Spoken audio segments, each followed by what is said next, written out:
What's up, people? 3HL Ron Slay right here. Guess what you need to do, man? Like the chat. Like it. Subscribe. Do it all, man. We need you. We want you. You got to be there. Don't you want to be in the building?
What's happening, people?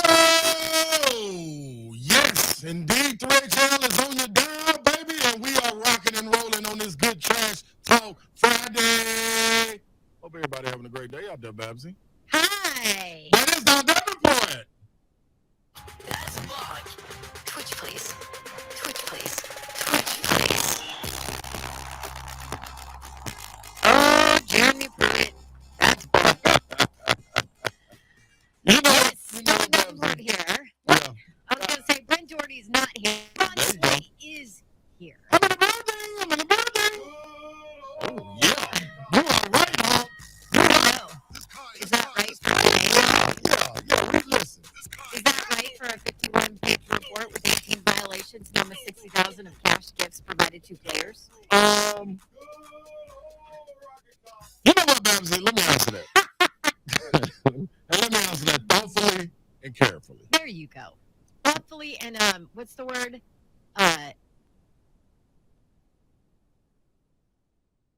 We got to make sure we're nimble in this. Yeah. We make sure we're thoughtful and nimble in our You know what, man? decisions.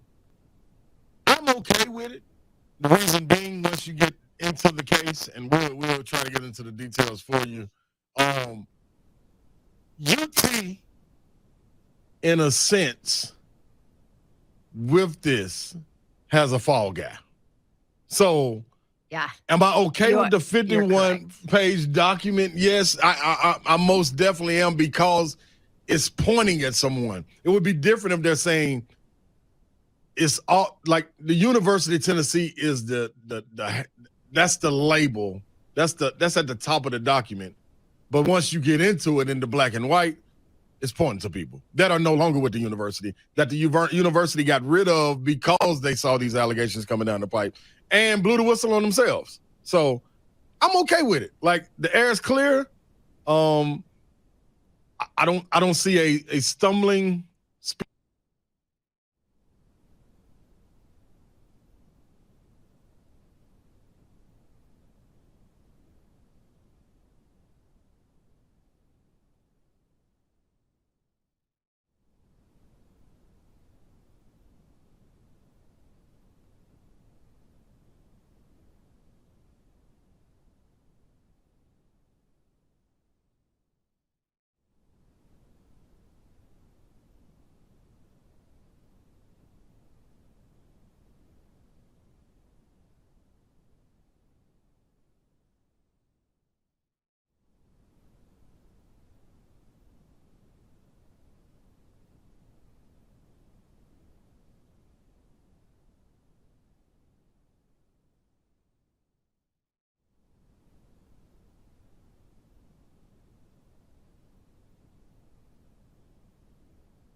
Casey. I'm going to give Casey props. She rolled with her husband. Baby, you go get the team right. Does. I got us. I got us on this front. So let me handle this, So, listen, you going to go down with the ship. Casey, don't you jump off that ship. You rock. Let's go to the bottom of the ocean. And she's all in. That's where they're going. So salute to them for sticking together, and I hope they don't start pointing fingers. That's what's up. But on the UT front, hey, man, let's rock and roll, man. Let's rock and roll coming out of SEC Media Day week down in Atlanta. Babsy, what you think about that? You see all these rankings coming out. You see the teams being released. You see the players list. Media polls. And then, mind you, let's preface this. It is Trash Talk Friday. Yes. Okay. 615-737-1045 if you want to jump in on Trash Talk Friday. And by the way, if you want to talk about the NCAA report and all of that, that came out, if you want to jump in that conversation, we'll hit on that all day today. We do have Greg Cosell at 3:20 because we normally have him on Thursdays? Yep.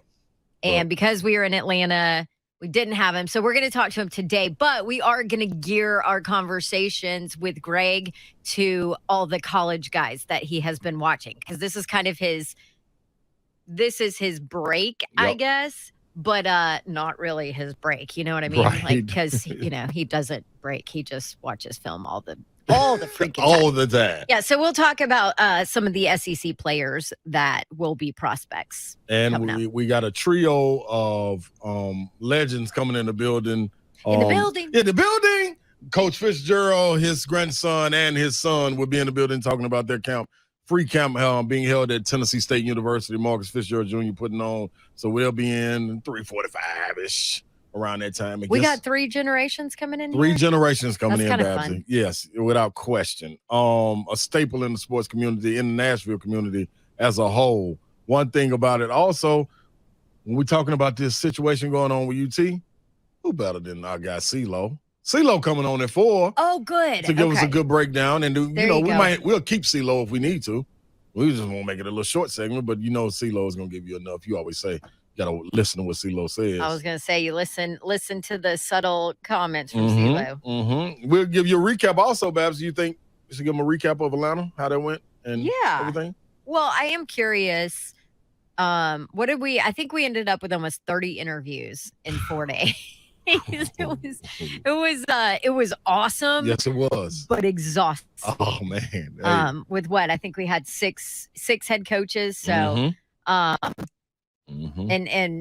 hit almost every single team from players to analysts to whatever. But personalities, everything. Yes. So, but I am curious. I do want your opinion on, in all of our interviews and everybody that you talk to, even the coaches and guys we talked to off air. Yeah.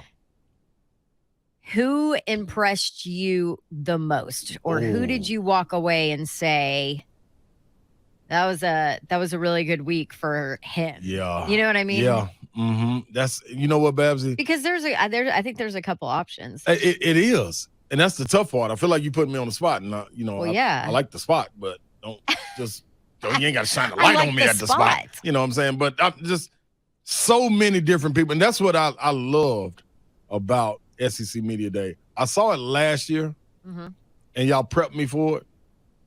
And it was kind of smooth. It went kind of smooth because it wasn't so chaotic.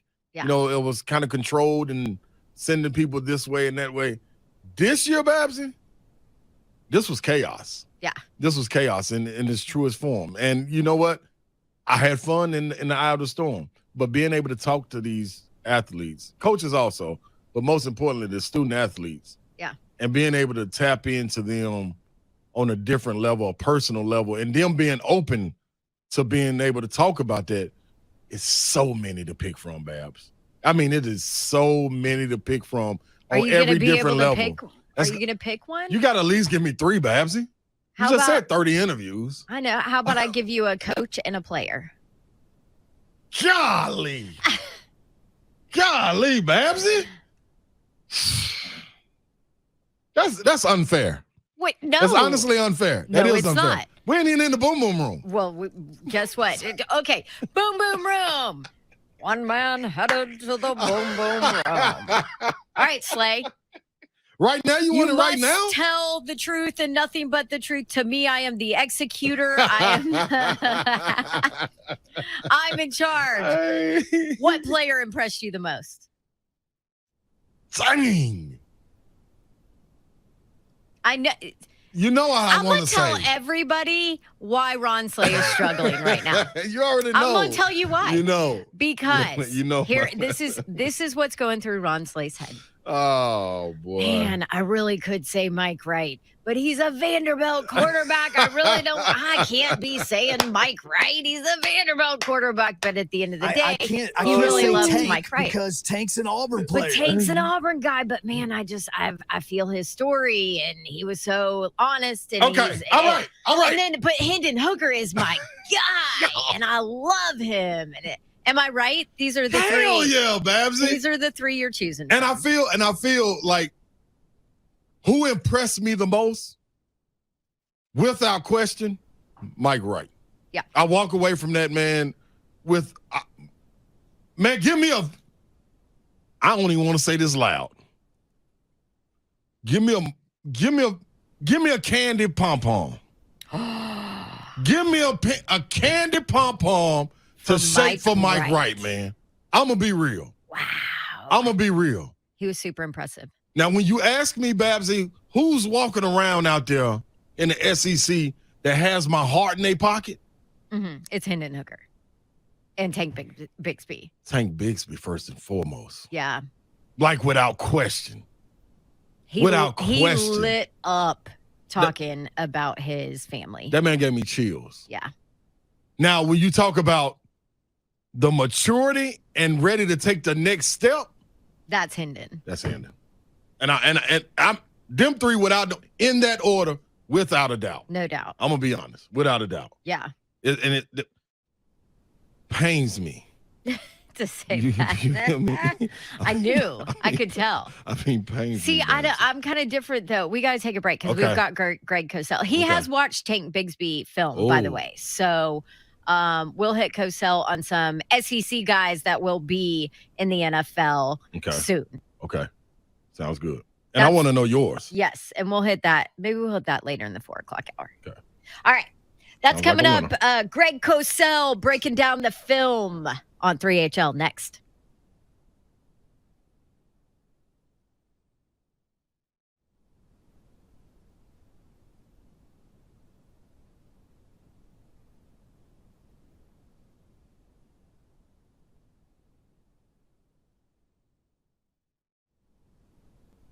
Tell you about a new mobile brake repair service that I'm really excited about called New Brakes. New Brakes will send a certified brake tech wherever you are. Pretty much the minute the playoff was created, everybody wanted to talk about expanding it. that's how our society works, right? Question 2, you go to expansion. I'm sorry, is this too early? I've been on the air for 48 seconds before Dawn headed down that path. I thought it was going to be Ron. Did it? Yeah, it's not the Super Bowl. It didn't work way around me yet. I should have let it be Slay. All right, Bill. So what do you think here? What are we looking at? 12, 24, 8. No, I it's know. It's natural. Go ahead. Yes, but it's natural to think about more teams. Yeah. Every sport bracket has increased. I mean, literally every sport, including ours. Yeah. When we went from 0 back in the old bowl days to the BCS, now to the 4. So people love to talk about how can we make this better. And the problem is a good problem for us in college football. People want more college football. Always. That's not all bad. Well, and the funny thing is, like, the anti-playoff guy was always, it'll diminish the importance of the regular season, which I argued against. A lot of people did, but it hasn't done that at all. You know, you're right. I think the jury's out on that. At some point, the size of the playoff does diminish the regular season. Look at, college basketball. I spent 16 years as director of the Final Four, men's Final Four, before I came over to football. And our January and February in college basketball is not as good as our football regular season. Wow. Now, that's football versus basketball. I get that. But is some of that all the energy goes into March in basketball? Would that happen in football? I don't think so. But we're going to have to keep our eye on that. Maybe if we do expand. Maybe my position is different because I'm an SEC guy. And so, like, you could put 32 teams or however you want to do it in a playoff, and I'm still like Florida, Georgia, Auburn, Georgia, those rivalries in the South. Maybe it's not that way in other areas of the country. I don't know. But I feel like it is, though, right? Well, we're a little biased. Someone said to me about regular season, you're a little biased. Yeah. Really, I'm a whole lot biased. people here are a little biased Yeah, because I am. college football is so awesome here. Yeah. But someone said to me about the tournament and regular season basketball, I only pay attention to 2 games a year, my friend said. I said, what are those? He goes, Duke, Carolina, and Carolina, Duke. Wow.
I saw you. Did you see me? I wanted to like freestyle it. Welcome back in, Saw your Don hands Davenport, start Ron moving. Slay. Yes, Greg Cosell.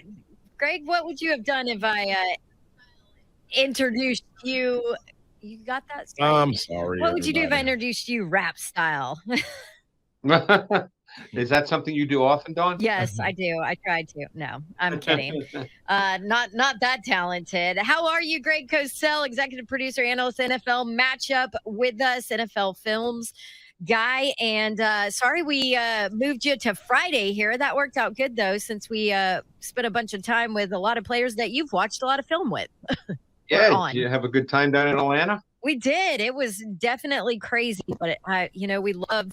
You're the film guy. I always love the get to know what makes players tick kind of stuff, and we have an ability to kind of talk to players during that time and see that. So yeah, it was good. But I figured since we're coming off SEC Media Days, I know you. I was joking earlier. I'm like, oh, it's Cosell's downtime, which means he's watching a bunch of film of college guys. Well, I'm jumping back and forth between NFL stuff and college stuff. Whatever kind of strikes me. So yeah, I've watched I think 8 running backs, about 8 or 9 quarterbacks, a whole bunch of wide receivers. Nice. But I've watched a bunch of SEC guys. Okay, well, let's go in that direction. And I'm going to start with my fellow Auburn Tiger here, who we actually spent some time with, Tank Bigsby, and he's got a crazy, childhood growing up, and from a intangible motivational side, he's off the charts. So what is he tape-wise? I like the tape. I mean, he's one of those decisive, determined, velocity downhill runners. He runs hard. But one thing that he does really well, and then, I was really impressed with his ability to do this. He can run with great velocity and yet be compact, flexible. He can bend, he can contort his body without really losing any velocity. And that's a really good trait. I mean, he's got tremendous burst. He runs with power. He gets hard yards. He finishes. I really like the way he runs. He's probably not a true long speed acceleration guy. You wouldn't say he's a home run hitter. And he's probably a little more straight line linear than he is truly elusive and shifty. But he just has the look and feel of an NFL back to me, the way in which he runs, because he runs like every run really matters. It's funny you say that, because we talk to him about his nickname, which came from his mom, because when he was a child, he was running, playing football, his helmet came off, and he just kept going. And basically she said, "Oh, you're running like a tank out there." So baby. what? Yeah, baby, you was running like a tank. Slay did it better than I did. But so you do see that on the film? Oh, without question. I mean, that's the way he is. I mean, his running style is kind of defined by burst, velocity, power, desire. I mean, you can see the mentality. I remember years ago, I heard an interview with LaDainian Tomlinson. It was probably toward the end of his career. And he talked about the fact that durability and determination, those kinds of things, those are traits. People might not think about that. We always tend to think of physical traits. But when you're a running back, particularly if you're going to be a volume back, and Bigsby, I think, has the traits to be a volume back in the league. He'll be team and scheme specific, obviously, as most volume backs are. But you can see that the process matters to Tank Bigsby, the way in which he runs. Interesting. Another guy that is what? Before I go to that, on to Babs's credit, we saw walking around with Tank Bigsby, and I always, I'm a big relationship guy, Greg. Right. But Ronnie Brown was walking around with Tank Bigsby. Yeah. You know what I'm saying? Is he on the Auburn staff? I think he does. I think he's their sideline reporter. Oh, yeah. okay. So he does broadcast. But yeah, him and Tank were buddies. Yeah, that's always. I remember. Yeah, Ronnie Brown came out, I think, the same year as Cadillac Williams. Yep. Yes, those two together. Yeah. Mm-hmm. They wasn't supposed to be up at the same school. Was Jason Campbell the quarterback then as well? Yep. Yes. Yep. And I mean, Jason Campbell was, and Cosell, you might remember this. He was awful, like his first 3 years at college. Mhm. Awful. I mean, like, I remember he would get booed out of bars, like back in the Wow. Well, Yeah. he ended up being. Did he end up being a first-round pick? I think Maybe. so, yeah. Yeah. Crazy. So anyway, do you remember any of Redskins? Well, back then they were the Redskins. Do you remember any Ronnie Brown tape? His I style? remember liking. All I remember is I liked Ronnie Brown as a pro more than Cadillac Williams, although they were both obviously great Yeah. college players. But I don't remember him specifically. I remember he was the Wildcat guy, the first Wildcat Yep. guy. When Miami decided to go with a Wildcat against New England, I think that was week 3 that season, and they were struggling on offense, and they went with a Wildcat, and they blew New England out. Yeah. There you That's go. spot on. Yes, I thought we should mention that. That was Yeah. spot Sorry, on. we're living in the past here. Yeah. So, All right. Another guy that's on that list. A lot of people kind of talking about this. They're whispering Greg, but at the same time, they're talking loud as far as his peers, whether it be his teammates and his coach. But the media is kind of like holding their breath, don't really know what to get out of a guy like Jameer Gibbs. I'm sorry. Well, what do you think about him? I watched his Georgia Tech tape. Obviously, transferred to Alabama. He was a kid who, after his junior year in high school, he was in Georgia. Went to high school in Georgia. He didn't have a phenomenal junior year, so he committed to Georgia Tech. And then he had a phenomenal senior year when he was the Georgia Offensive Player of the Year in the highest level of high school football. And that's when all the SEC schools came calling, and he decided to stay with his commitment to Georgia Tech. But now he wants to, play in the best conference in the country. I love this kid. I mean, this kid, when I watched his tape, it conjured up visions to me of Dalvin Cook with his size, his frame, his sudden explosive downhill running style. He could make sharp, decisive cuts at speed with great balance and body control. I think he's got really high-level traits for the league. Plus, he's an excellent receiver who could detach from the formation. He ran vertical routes. It would not surprise me, and again, this is all now, we're talking obviously late July before all these guys play another season, and 100 things could happen. But let's assume all things being equal, it would not surprise me if he's seen as the best running back prospect in the 2023 draft class.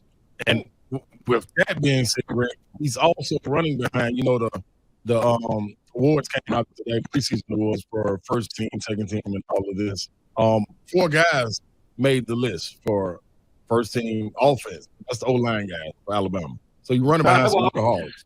That's not surprising. They get a few pretty good recruits there, so that's not surprising. But that line struggled last year, though. Exactly. Yeah, they did actually. It's funny you say that because teams blitzed Alabama a ton last year. Yeah. But I think Gibbs brings both a sustaining dimension and an explosive dimension to an NFL offense. I really loved his tape. I'm really anxious to see him in the SEC. And there's another guy who transferred to the SEC, another back that was a big time recruit, a 5-star, Zach Evans, who's at Ole Miss. I don't know if you saw him or. Yeah, he was at TCU. Yeah, he was at TCU. He was their first ever 5-star recruit, and played about 5 or 6 games this year, and then got hurt. But he's another guy with high level running trends. Like I said, he was a 5-star. I believe he came out of Texas, but he was the number 2 running back recruit the year he came out, a top 20 prospect in the country. He's another guy with an explosive element to his game, great vision in the open field. He defeated angles. He ran away from people. I think he has to work on his patience and tempo. He hits the point of attack at times too fast. You can work on that. In college you can do that. In the NFL, you just need to have some pace and tempo depending on the run concept. But he had great contact balance. He had power, great play speed. Another guy that I'm really anxious to see him. I mean, you guys obviously know this. You were just there. But, I mean, Lane Kiffin, it seemed like he brought in 100 transfers. I mean, his team's going to be built on transfers, starting probably with the quarterback, Jackson Dart. Yeah. I think their number was like 16 or 18 or something. Yeah. Well, so Zach Evans is 6 feet 215. He's a big dude. Yeah, big dude. I want to go to a lesser big dude at Texas A&M with Devon Achane, who's 5'9", 185. But this is from, Texas Ags people and all that want to talk about Heisman candidate and Right. him. But what have you seen from him? I'm just glad you pronounced his name because I had no idea. We have had to look some up, and that was definitely one of them. That once you start seeing them, you're like, okay, and everybody pronounces it different too. So Devon, you gotta Devon. go, Devon, Davon, but it's Devon, huh? I think that's how the Texas A&M people pronounce it. So I'm going with them. They would know. Yes, Devon A-Chain. We know it's A-Chain. We'll go A-Chain. Yeah, he's going to be a fascinating projection because he's smaller. I mean, you guys probably saw him. He's smaller, but he's at times electric and explosive. He's an excellent receiver. He was a track guy, and track guys train differently than running backs. So even though he's straight line explosive, you wouldn't necessarily call him shifty because think about it. Sprinters don't have to change direction. They run in a straight line. Right. So he ran like a sprinter with some hip tightness and core stiffness because he's a sprinter. But he's really an explosive kid. His feet are really sudden and quick. He runs with velocity. But his receiving ability, I think, is going to be a big factor. That will mitigate his size because he can be one of those guys that can play when you want to throw the football. Obviously, at his size, he's not going to be a feature back. He's not going to get 20 carries a game. The question is, how many carries can he get? Can he be an Austin Eckler type player who maybe can carry 150 times, maybe, and also be really a factor as a receiver? But he's an explosive kid. Now, let me tell you this. You talked about Zach Evans. You talked about A-Train. Talked about Gibbs. We talked about Bigfoot. A guy maturity-wise, his level of maturity. And I don't know why I didn't know this, but Hendon Hooker. What do you see jumping off the page? I didn't know he was older. I look up guys' backgrounds, when I start. I don't like to read anything about what they are because I want to do my own evaluation. Exactly. But I do like to know what their backgrounds are because sometimes if you learn that a guy is a sprinter or a guy played basketball, that can inform what you see to some extent because you understand how they had to practice, in their past. Mm-hmm. And Hooker, I think, is going to be 24 years old. So, he played 3 seasons at Virginia Tech, and then he transferred to Tennessee. So he's an older guy. He kind of grew on me a little bit. I'm in my mind, I'm still struggling with what kind of prospect that he really is. Right. Look, that offense is very, and I hate to use this term, but the audience will know what it means. It's very quarterback friendly. Mm-hmm. Just like he did a year ago, he'll put up really good numbers. They've got receivers. They've got a good back who may come out as well. I guess Small, he may come out. Backs tend to come out. You're talking about a tall, athletic, strong-arm quarterback. He's got good arm strength. He's got throwing traits. He can throw intermediate routes, deeper routes. He can run. He's got second reaction playmaking ability. You wouldn't call him necessarily explosive as a runner, but he's big and he's physical as a runner. And there was a lot of first down play action, which is an NFL thing, and he did that really, really well. Those throws are more defined, so it's not a tough reading progression. Right. I would say at this stage in his development, based on his 2021 tape, he's at the point where if his first read is not clear and defined, he's going to look to break the pocket and run. Yeah. And in college, that's okay. Guys do that. That's fine. I doubt he's being told don't do that. Mm-hmm. So the question is, what happens then with the next step? Because you can't live like that in the NFL.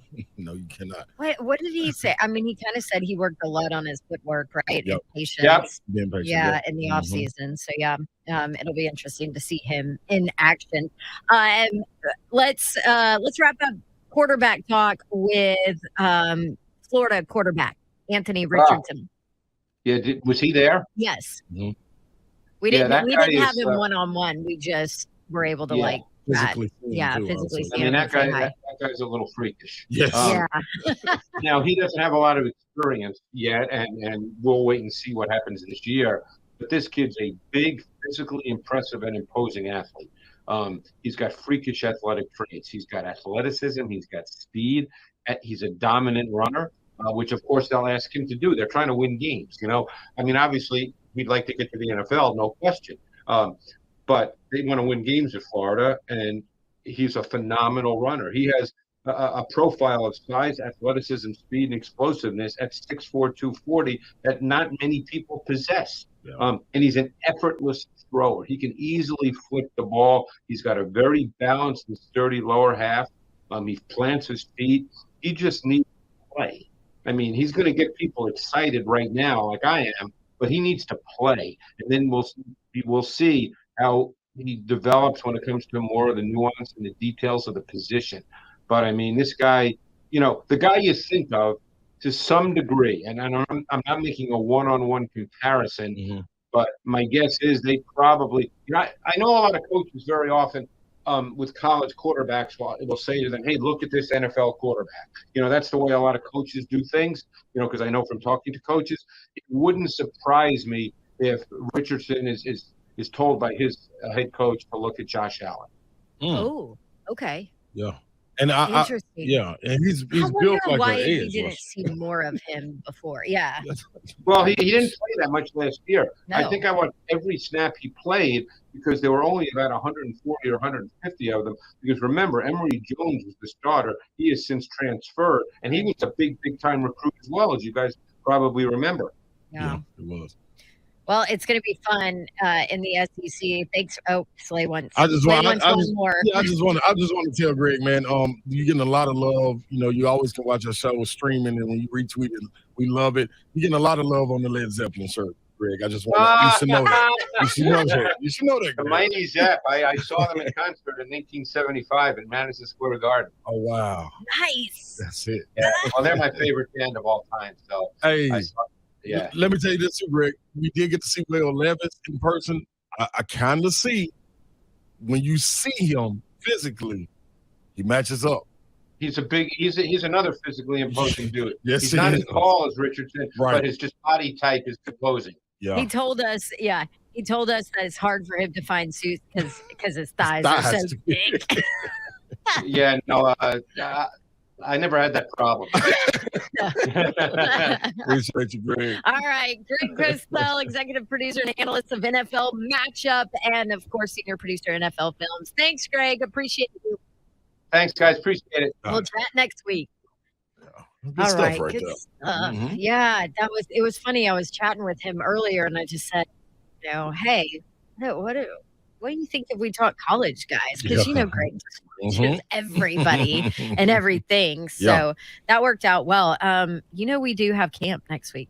Oh yeah, training camp cranking up. It's here. It's time. Crazy. Ooh, let's go.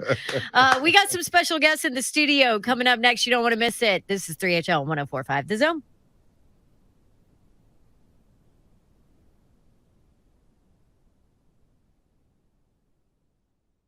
I'm Ryan Kelly with thehomeloanexpert.com. Banks are great for car loans, but when you need a home loan, you need an expert. We'll get you pre-approved the day you call in, lower rates, and with our 21-day closing guarantee, you'll be in your dream home in weeks.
He's in the building, and we got D-Goat himself.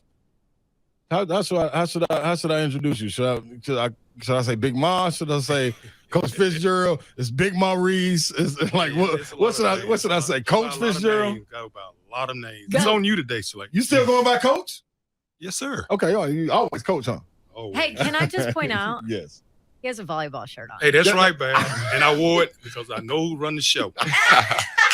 See what I'm saying? See what I'm saying? All right, man. We're gonna get to you today. I'm representing. Yeah, you always do. We're gonna get to you in a minute, man. We got Marcus Fitzgerald Jr. in the building. Little Mark, how you doing, man? I'm good. Thanks for having me. No doubt, man. Tennessee State product right here. You got some special things coming up, giving back to the community. You got a basketball camp, free basketball camp. Yep. Okay, let's dive into it a little bit. First of all, why are you giving the basketball camp? First of all, you're a player. Right. Like what you're supposed to be, working out and all that. How you got the time and what makes you want to give back to give a basketball camp? Just me being from here and going to school locally and growing up in the same community that I see other kids and just trying to show them that they got the same opportunity that I have and me coming from the same place. Dig that. So you got the camp going on. What are you looking to give? What are we looking to walk away from? I'm a kid. Y'all the counselors. I'm the camper. I'm coming in. My eyes wide. I'm in the. Y'all doing it? Where y'all doing it? It's in the Gentry Center. Doing it at the Gentry Center. I'm coming. I'm looking all around. You got to get my attention. I'm what's the ages? It's from 4th grade to 8th grade. 4th grade to 8th grade. I'm fresh off my peanut butter and jelly sandwich that I snuck. I got out the truck. Now I'm in here. I'm looking around like, hey man, you got to get your attention. Then you walk in. I seen you play. I'm trying to relate to it. Right.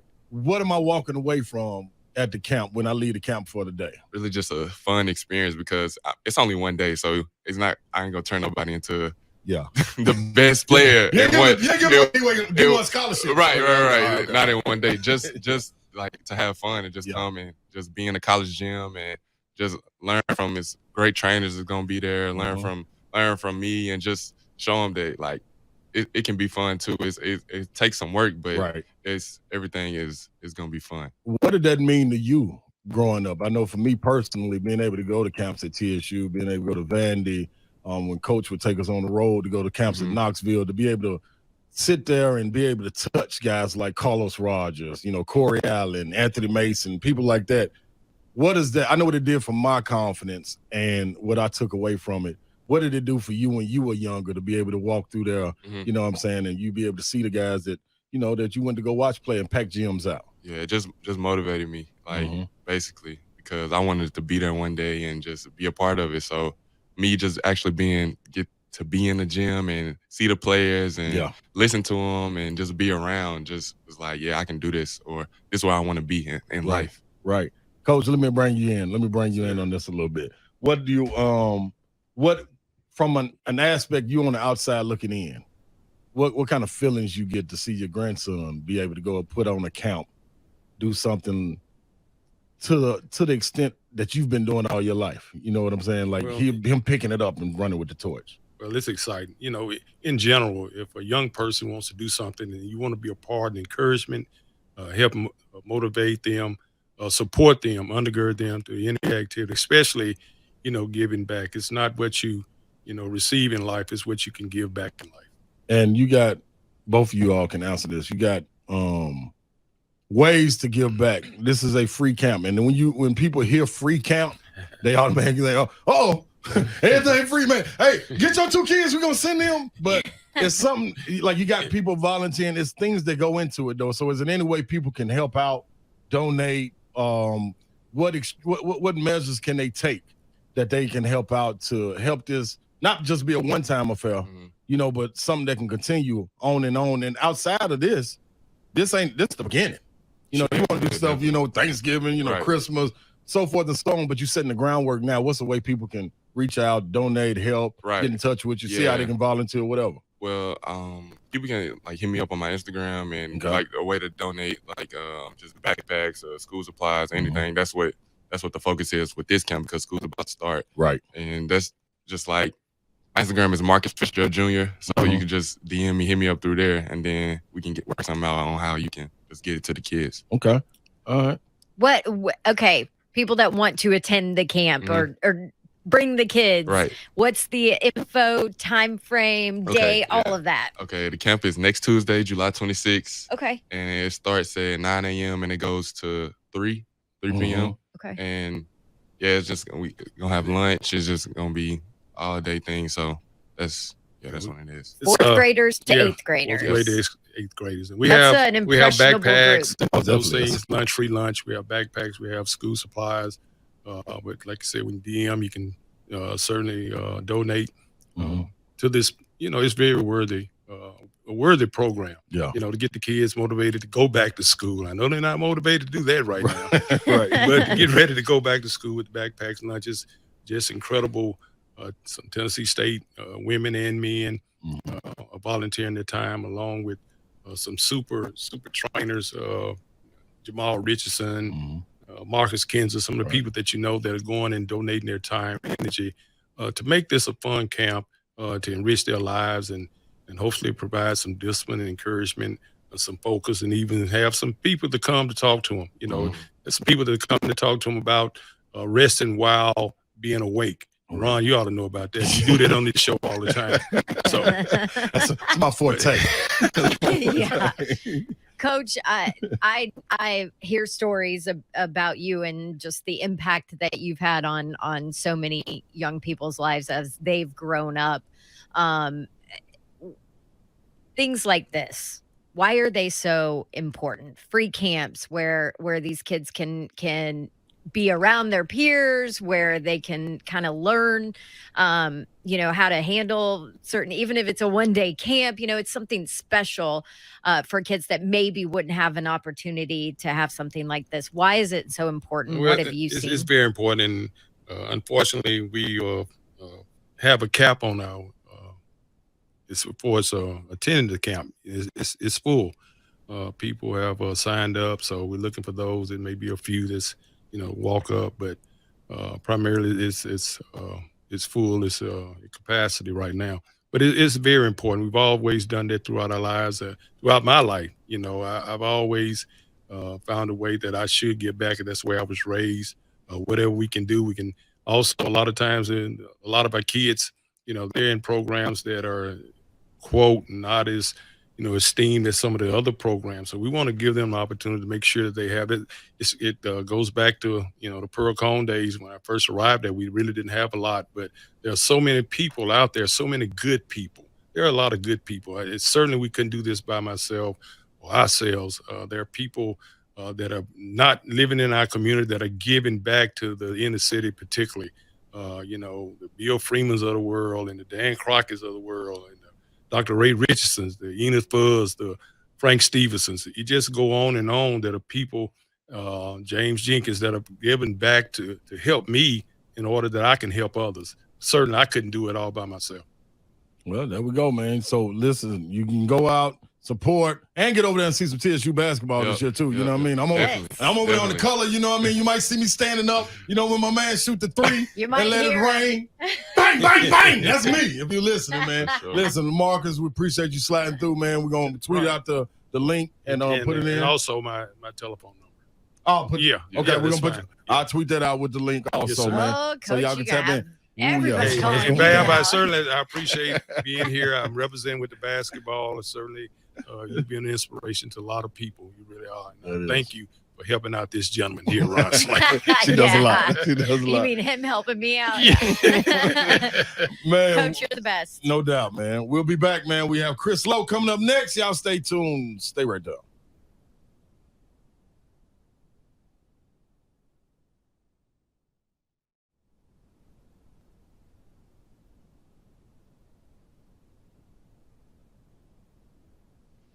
All right, let's see. Outland Trophy watch list, preseason All-SEC, preseason All-American. You keep up with all that stuff at all? My mom does. Yeah. I try not to. I try to stay away from it. I love it. 10-win season last year. Obviously, that was the second one since 1971, I think. Mm-hmm. Blocking for Matt Corral. How difficult was that? Because that guy was, we were both at the Tennessee Ole Miss game, and I was sitting behind the Ole Miss bench and just watching him manipulate through plays and extend plays. Were there times where you were blocking and you thought, the play's dead, but he's still behind you, and here he comes. And I mean, was that tough? In a way, yeah, because like you said, you could kind of make things happen that, Yeah. you know, a lot of people didn't see, even us on the offensive line. But, you know, there's a fun aspect to that. You know, it kind of gives you a little more confidence that you can be a little more aggressive knowing that, you know, he can make something happen with his legs. Who's your quarterback going to be? Me.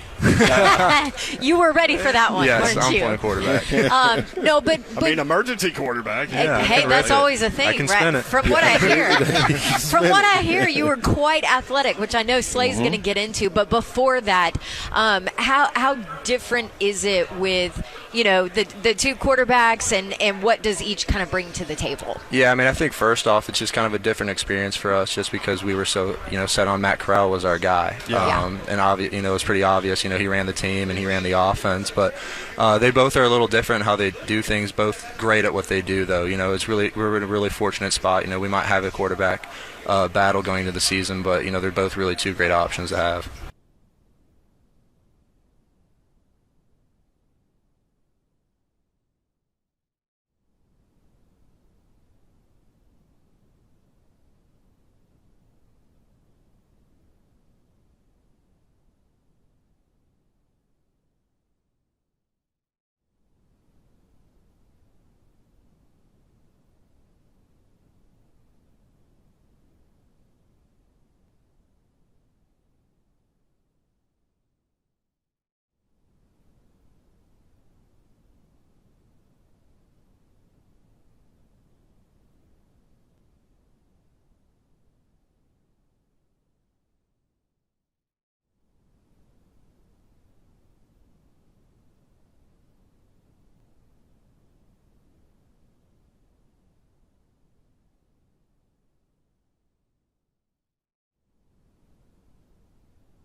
Good afternoon from the Superbook.com sports desk. I'm Joe Hogg. The Tennessee football team has been notified of 18 different violations that are all considered level 1 by the NCAA.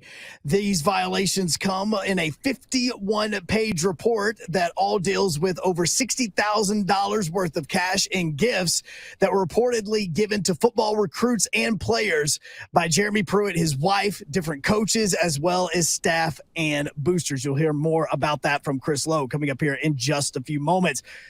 Roger McCreary, the newest cornerback for the Tennessee Titans, has signed his rookie deal. That's according to Jim Wyatt. That now means 8 of the 9 draftees have been signed by the Titans. The one holdout so far, that would be quarterback Malik Willis. For all your foundation repair and waterproofing needs, you need to visit USSTN.com. Breaking news at once on your home for the Vols, a flagship station for your Tennessee Titans, and home to 3HL. This is 104.5 The Zone.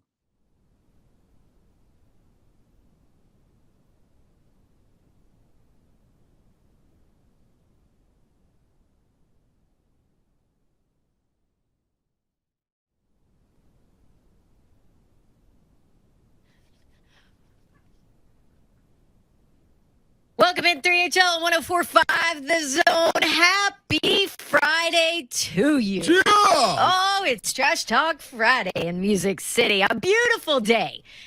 Beautiful but hot day in the Music City. Yes. Human day. Mayor Brent Doherty is off today, and that means you're stuck with us three. Joe Hunk behind the glass. I'm Dawn Davenport, and That's That's not ball. Stop right there. Yes. Twitch, please. And Twitch, please. Twitch, please. Yo. 615-737-1045 if you want to participate in Trash Talk Friday. And that guy right there is Ron Slick. What's happening, people? This kind got no room. Come on now. This kind got no room. Ain't Not got one. no room. Not one. No room. A lot of talk today. It's never a slow day. Not at all, Babsy. No. That's on good old rock. Oh, somebody just sent me. They make a chair I for saw that. people that are cross-legged. This chair is for you. For people who love sitting cross-legged. And you do it. This is my chair. You Do you think I can get Paul, our boss, to buy me one? Yeah, Mace, we need to get this for Babsy for This Christmas is because present. people are watching on Zone TV, which, by the way, you can watch on YouTube and Facebook and Twitter and Twitch. Twitch, please. Thank you. Nice transition. Yes. So I like to sit cross-legged a lot. And then my old volleyball joints are like angry at me when I go to stand up and walk and I can't walk for like 5 minutes. That's But that's part okay. of it. It's all right, Babsy. That's okay. I'm still young enough to sit cross-legged, right? Mhm. Anyway, so the big news today, good old Jeremy Pruitt putting Tennessee on the map nationally here. Yeah, and we're cool with it. Thank you. I tell you what, thank you for giving the violations to the correct person, not just letting it hang in the wind, hang in the air. And I wouldn't say they move swiftly. Does But the NCAA ever move swiftly? no, they don't. They don't. But it helped that Tennessee had a fall guy and self-reported There you go. all Babsy. of it. And all of the coaches and staff members and Pruitt's wife, Casey, who was also involved, Quite a bit of people. they were all fired or left when the investigation started. So that helped Tennessee. For those that haven't seen it yet, the Knoxville News Sentinel, Adam Sparks, put it out that they received the 51-page document. That's a lot of pages. Yes, of the NCAA investigation of the football recruiting violations under fired coach Jeremy Pruitt. And so it's the notice of those allegations, and there are 18 violations listed and almost $60,000 worth of cash, gifts, all of that provided to families by Pruitt and his wife and the staff. Now, this is the big part for Tennessee fans out there. It's interesting, too, because Greg Sankey always kind of addresses this in his like state of the SEC. What if this thing. came out yesterday? Yeah, I know, right? Well, first of all, he always hits the NCAA for not acting swiftly enough. He always hits the NCAA for investigations taking way too long into violations and all of that, and how ridiculous it is. And then he also always points out that you have kids who, have chosen to play at a school where violations happened 7 years ago, and then the penalty comes down. And so these kids that had nothing to do with it, and usually the staff members that had absolutely nothing to do with it are being penalized for it. And so Commissioner Sankey has been very vocal about how that is not okay. Here's the good thing for Tennessee fans is the notice of allegations. The NCAA credited the Vols for self-reporting, right? And talked about their cooperation and did not find that the university lacked institutional control. That's the key. And that's the key because that means that the actual program most likely isn't going to have these massive punishments in place. You're looking more at a show cause, I would think, for Jeremy Pruitt, and you're kind of looking more in that direction. Now, who knows what kind of punishment will be handed down, but the investigation shows that it was Pruitt and his staff and his wife that committed a lot of these. They're level 1 too, which is the strictest violations. Yeah, that's the top of the notch. Yeah, the top notch. You don't get no worse than that. The worst infractions. There you go. That's how I should put it, right? But you know what, Babs? What I'm interested in to see what happens. I know Pruitt will probably get the brunt of this hit. Watching over the years, I'm not sure who all went down with it with Donnie Tyndall, but watching what happened with Coach Pearl, and his coaching staff when leaving, when being in trouble at Auburn, and I'm sorry, not Auburn, Tennessee. I'm sorry, I'm so sorry. At Tennessee, my bad, Babsy. War damn eagle. Better watch yourself. I'm like, wait a second. Is this breaking news? Yeah, at Tennessee, to see what happened to his coaches under him. That's where, what do you mean? So Coach Pearl, when that show clause is up, and he didn't get hit with what Donnie Tyndall got hit with, but when his was up, he was able to get back in it. Some of his coaches still haven't recovered from that. And you look at this list with Jeremy Pruitt, former defensive coordinator Derek Ansley, he was involved, now the defensive backs coach with the Los Angeles Chargers. Brian Niedermeyer, who was the linebackers coach at that time, he's now the D coordinator at IMG Academy, which is, when you talk about prestige and putting out players, IMG, you can close your eyes and point at one, and that's probably an NFL guy. Former inside linebackers coach Sheldon Felton, now the head coach at Valdosta High School in Georgia. All of these were named. A huge football program. You talked about that when we were down there. Yeah. That school came up. That's how big that school is. Yeah. They came up in conversation. That is powerhouse. Right. Yeah. So you got all of them, and I wonder what happens with them and how hard is it for them to rebound from it. I think Pruitt is one, if he doesn't get hit with something like Tyndall, we'll be able to bounce back. But it's the ones that get forgotten about that I'm concerned with as well, that you don't want to get them brushed under the rug, even though they were definitely wrong as well. But do they have a chance to rebound? Yeah. So the other part when we're talking about they did not find a lack of institutional control. Back in January, the NCAA signed some or, changed something where it's more of the individuals, kind of like you're talking about, that get punished instead of the student athletes who are innocent, which is what Greg Sankey has been talking about for years. Right. And so because of that, postseason bans, you're not going to see as many of those unless it's a self-imposed, right? You're not going to see as many of those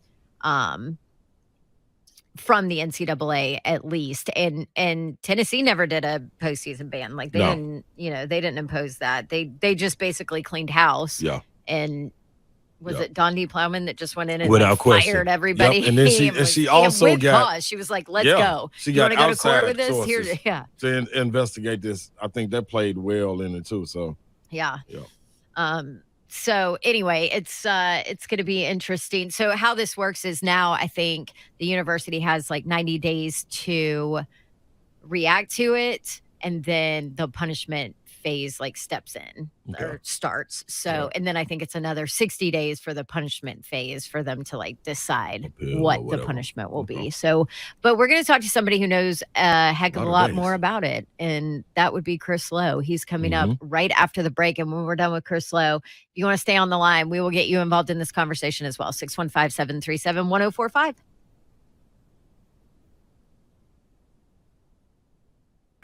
What do you do now when you walk into a home, a living room? Now, you got me. You coming to recruit me. Yeah. You got me. I'm the oldest of 13. I got my mama there, single parent home, my grandmama there. You know what I mean? We probably got some in there cooking in the kitchen. We probably get you some noodles. We ain't got much to get, you know what I mean? So we get some noodles, you know, some ramen noodles. They like to say ramen. It's ramen. It's ramen. Come on, hype. It's ramen. Come on, this is the boom boom room. These are my rules. Yeah, but I get to be real, right?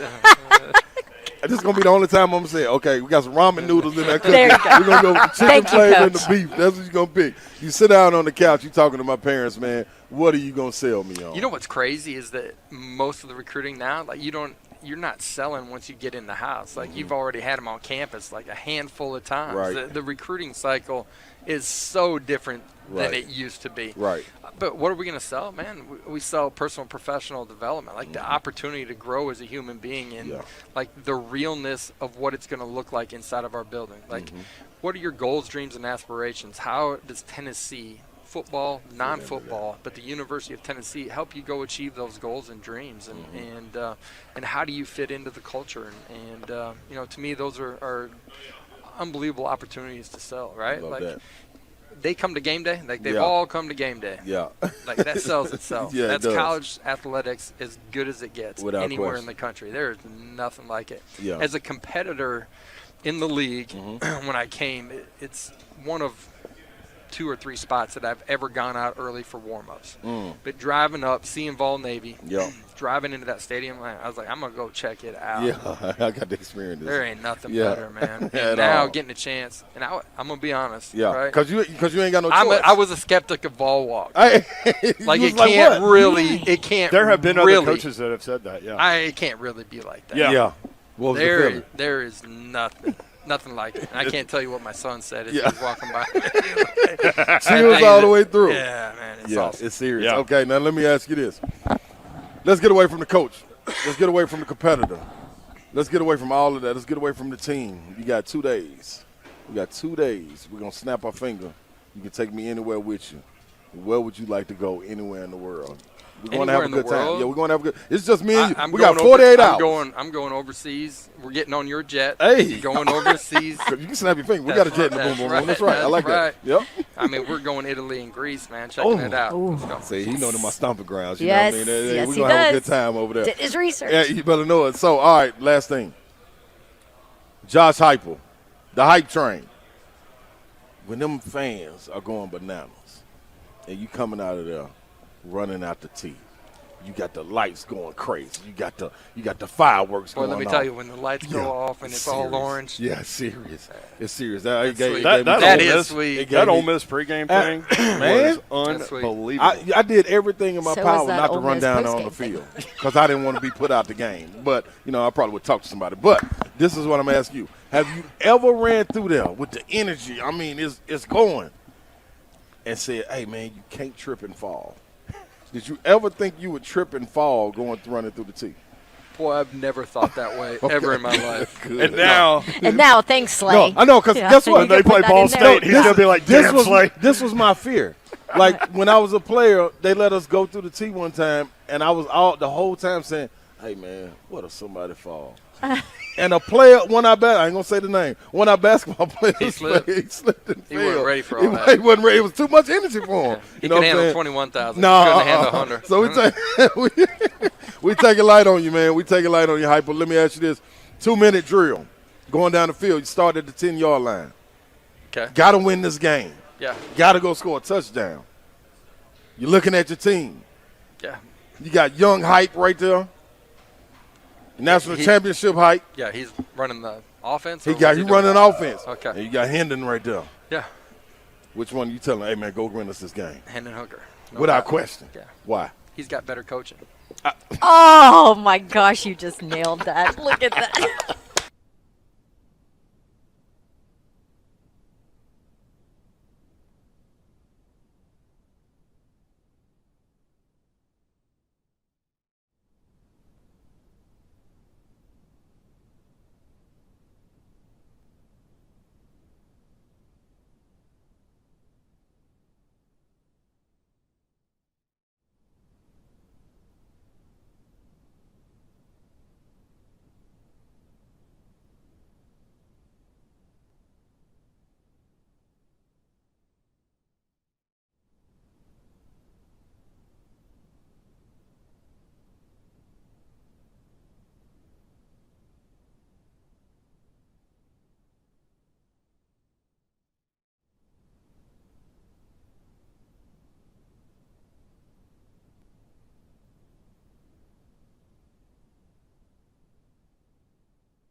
Friday here on 104.5 The Zone, here on 3HL, 615-737-1045. If you want to trash talk anybody, anything, any subject, this heat, if you want to trash talk this heat because it's brutal, come on. Without question. Whatever you want. Feel free. We were supposed to have Chris Lowe from ESPN.com in this segment. He just pushed it one more segment to around 4:40. Yep. Sorry, Hunk. It just literally just happened. When you did but here's the deal. That means Chris Lowe's working on something. He's in the cave. That's the reason why I'm really not mad, because I know that he wouldn't push it unless there's a good reason. There is a very good reason. We might not know what the reason is, even when we talk to him, but we will eventually. So Babsy. We'll have him at 4:40. Okay, cool. Go ahead. No, I really don't want none. I just sitting up there talking, just having a conversation with you. So Babsy, I think you want to trash talk fight. You know what? Let's get Jason in. He's been on the phone. He's been on the line. I love our relationship, Babsy, because you can tell what I'm thinking. Okay, good. But go ahead. I'm gonna let you trash talk Friday after Jason trash talks Friday. Okay. All right. Hey, Jason in Nashville, how are you? Hey, I'm doing good, man. I can't believe that you put me before the famous Ron Slade. I'm honored. I'm over here humble. Jason, I'm not that famous, apparently. Don't just let that fool you. Don't let this microphone fool you. I know that's right. Hey, man, how y'all doing today, man? I just really just wanted to hit on this Jeremy Pruitt thing. You know, I'm just going to go ahead and be the negative Nelly. This is not going to be the last time you see something like this. And this ain't the first time we've seen it. And there's a lot of other teams that's been doing it. They just ain't been caught. So if you get caught up in that, I know that they're putting it on Pruitt and not the organization, but kind of like what y'all said, they got to have a clutch person to just blame it on. But I feel like there's a lot more of that stuff been going on. It just ain't came out yet. So that's just my opinion.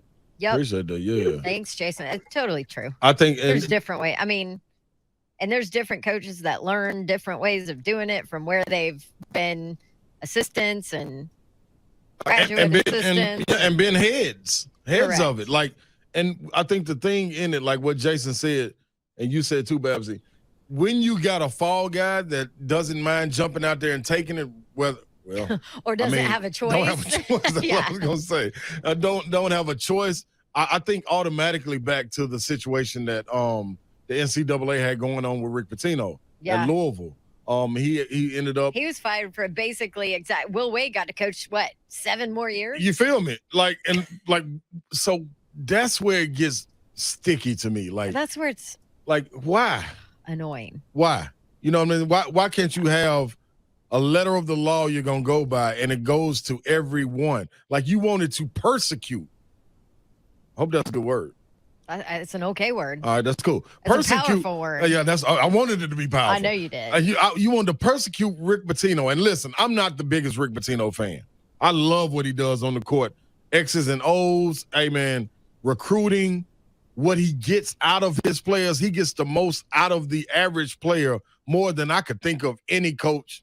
I want to say in college basketball history. Dang. Yeah, like it's you don't have to like him as a person to respect him as a coach. And that's what I'm saying. And it's only one reason I don't like him as a person. And I'll tell y'all that's a whole nother slay story. You know what I mean? Oh, no. Yeah, it's a slay story. But now is a good after day. Parties were better. Say what? His after parties were better. Well, the restaurants, I would think so. That's why he's getting the most out of his recruits. Wait a second. There's like an all-out slay story on a recruiting trip there, isn't there? I mean, I don't know. Are you going to tell it? Not sure. I got a story I will tell of him, why I don't like him. Okay. So we were playing my sophomore year. Tennessee, we make the NCAA tournament. We're up and down all season. As high as number 4 that season, returning everybody. You got 1, 2, 3, 4 all SEC performers on the same team. We picked to do some great things, go up and down in the SEC tournament, make it to the NCAA tournament. We're playing Charlotte. We're playing one of my good friends that I was talking about earlier in the month, Joby Thomas, who I went to visit in Charlotte when I did Coach Smith's retirement party. He was on Charlotte's team. Rodney White, who was an all-time great, went top 10 in the NBA draft that year after his freshman year. We're playing them in Dayton, Ohio. Chris Lowe remember this story. This was funny. Did he cover it? Yes, he did. Yep. So it's a more famous story at the end of this about our trip back after getting beat in the NCAA tournament. But so Rick Pitino is doing the game. He's commentating the game. He's doing color commentating the game. Really? So, yeah, he's a color analyst. So I'm like, all right, cool. I'm like, man, I done looked up to this man, you know what I mean, a lot, man. You know what I mean? I dig what Rick got going on. Man, we get to the game, come out of the locker room, warm up. They're standing at center court, him and I forgot who was doing the game with him, at center court talking. So you can't really hear them. So we go through the warm-up lines, boom, bam, bip. Then we get to the game. So we go to our benches, jump ball goes up. I noticed because I always sit next to the coach because I want to be the first one to go in the game. Heck yeah. So I'm sitting next to the coach. Rick Pitino, for some reason, they got them sitting right next to our bench. Oh, and you can hear everything. You can hear everything he's saying, man. And I'm sitting there like, man, we were on a run. I think we was like and you got sucked into it. I did, because he was so loud. You got to think we playing an early game. That's like us being loud on Radio Row. Exactly. You know what I'm saying? It was just like that, Babs. You in Dayton's arena, especially this is before Dayton remodeled their arena. So it's kind of empty and it echoes. Anyway? Yeah, so it's echoing throughout. And he's sitting right there. Got some Tennessee fans there. Charlotte didn't have many fans come. They were dark horse in the NCAA tournament. Yeah. We're on a 10-0 run. This man says when Charlotte calls the timeout, we come into the bench. Oh, we've seen this Tennessee team before. Go up by a lot of points and then just let the team come storming back. As we come to the timeout, we all look over there like, damn, man, we know you Kentucky, dog. We know you Kentucky. But you ain't got to bring that energy over here with us, man. So. Okay, but was he wrong? You said you guys were up and down all year. We were, but he was wrong in this sense. This is a new sheet. We done turned the page on this one. Like that whole season, this is a whole new season. You get to start from scratch. We all have good vibes. We know what we've been up against, Babs. We've been able to block this out of our locker room leading up to the tournament. You know what I'm saying? We like, hey, y'all, block the outside noise. How many players did we talk to this week talking about, hey, man, block out the outside noise. Let's just make it about us. But damn, you going to sit a mole right there in the middle of the huddle talking about, you seen this Tennessee team? We came back outside that huddle, and Charlotte went on a run. The game was tit for tat the rest of the way. Like, we were going to blow them out. He put this bad juju in the air. Rick Pitino, the colonel, the man that run around in the little white suits, put this bad juju on our team, Babsy. And that's why. And I know why he did it. He did it all because, you know why? No. Kentucky. That's where it came from. He did it because it was Kentucky and it was Tennessee, and he didn't want to see us thrive. That was the whole reason for it. And that's why, that's another reason I don't like Pitino as a human. You, Aaron Rodgers. That's right. Thank you, huh? That's producing. I'm on you, buddy. Thank you, man. I got you. Like, and I mean that from the bottom of my heart, man. I never wanted to talk to him ever again in my life, man. He put bad juju on us, Babsy. Oh, my gosh. Do you know how lives could have been changed? Lives could have been changed with that NCAA tournament run. Seriously. Charlotte was not supposed to beat. I think they ended up beating us by 4 or something. But, man, we start missing shots that we make. Was he wrong? Yes, he was wrong for doing it. You, Aaron Rodgers. Thank you, Hunk. He was dead wrong for doing it, Babsy. Like, it sounds like his analysis was actually dead on. What if you just let it play out and just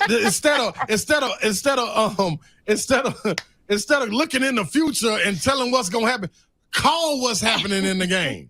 That's what I like. See, that's what they got on who? Tony Romo about.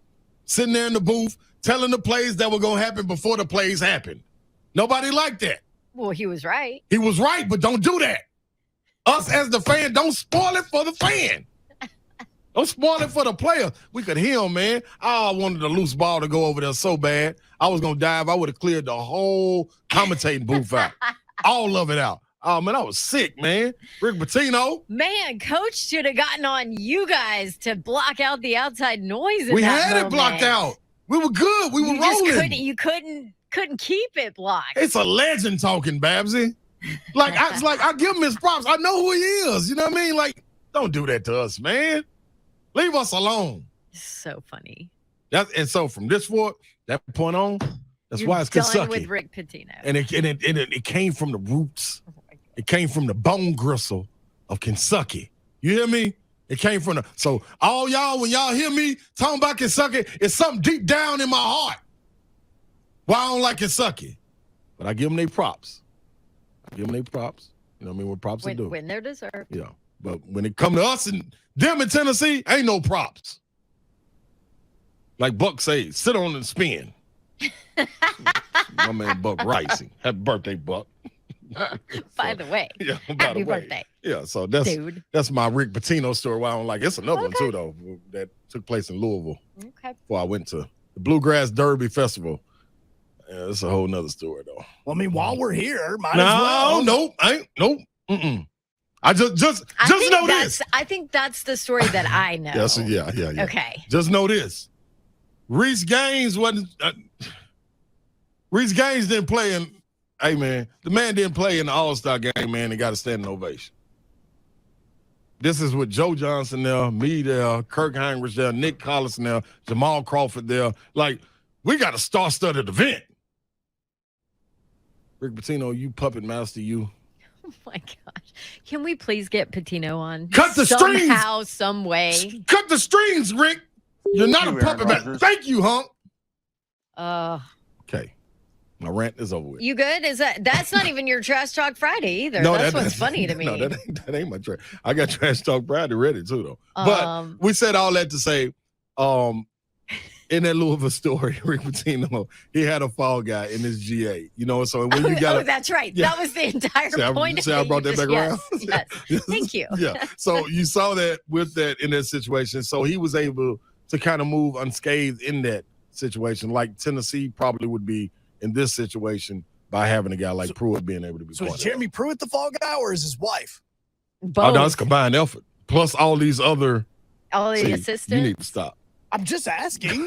She's the one that was allegedly paying rent and paying for cars. Well, see, I don't think it's allegedly now. Allegedly, she was. Yeah, she was doing it. So. No, that's what you call a partnership. That's ride or die. Teammate. Yeah, that's your ride or die right there. I ain't mad at that. Hey, listen, cool with it. I've got this. Yeah. That way you can say you know nothing about it. Because Casey had it. Watch it still be him, and he was just using her checkbook. And her name's on the top of the checks, and that's the reason why she got involved in this. I mean, hey. It could happen. It's happened before. Hold on, I'll get you check.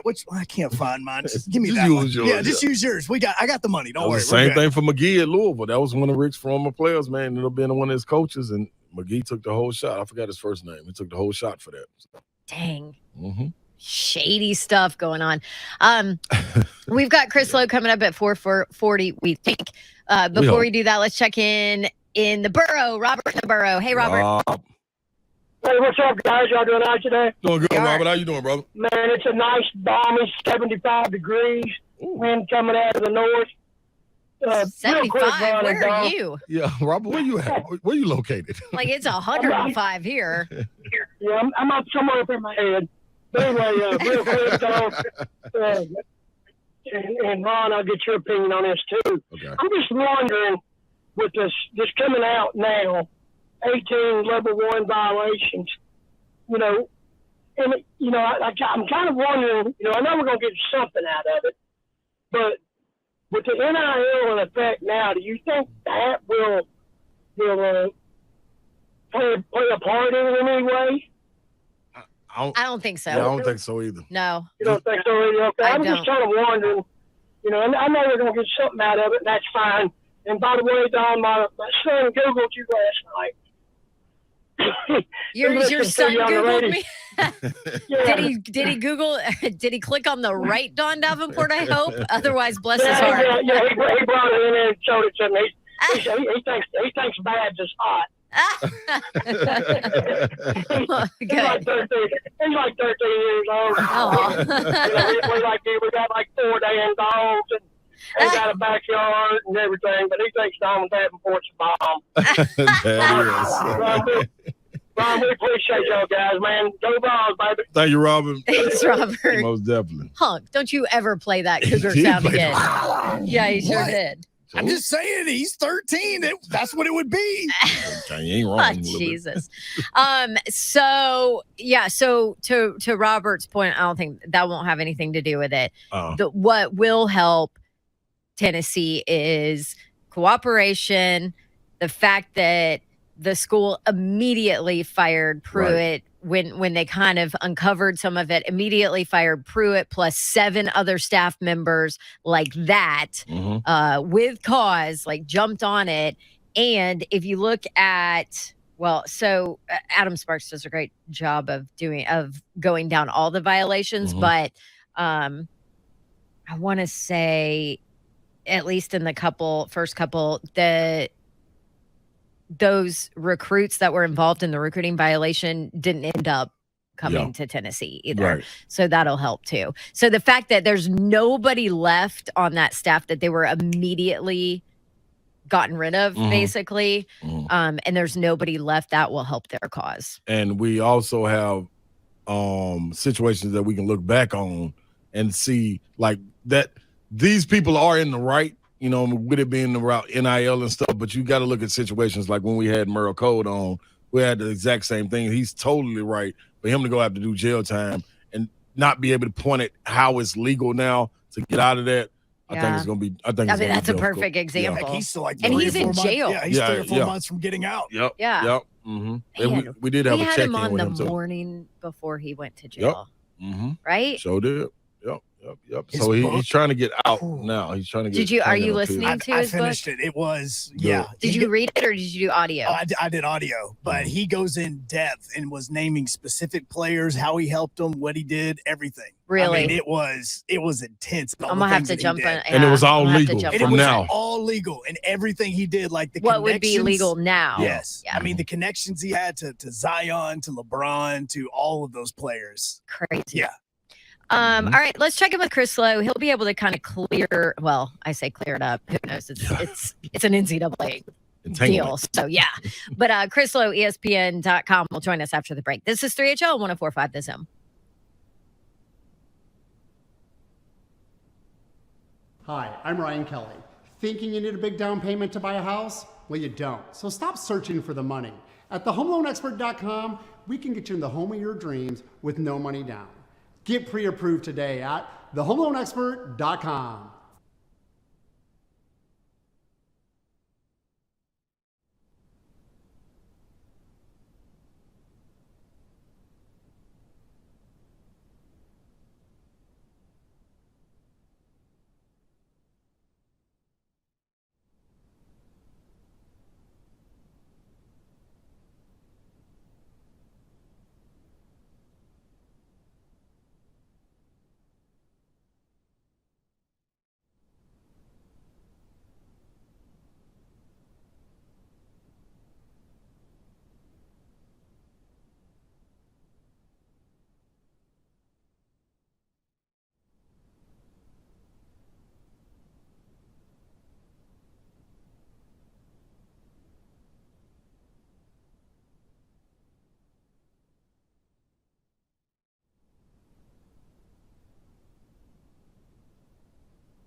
Behind the glass, and now ESPN's Chris Lowe with us on an interesting day for Tennessee.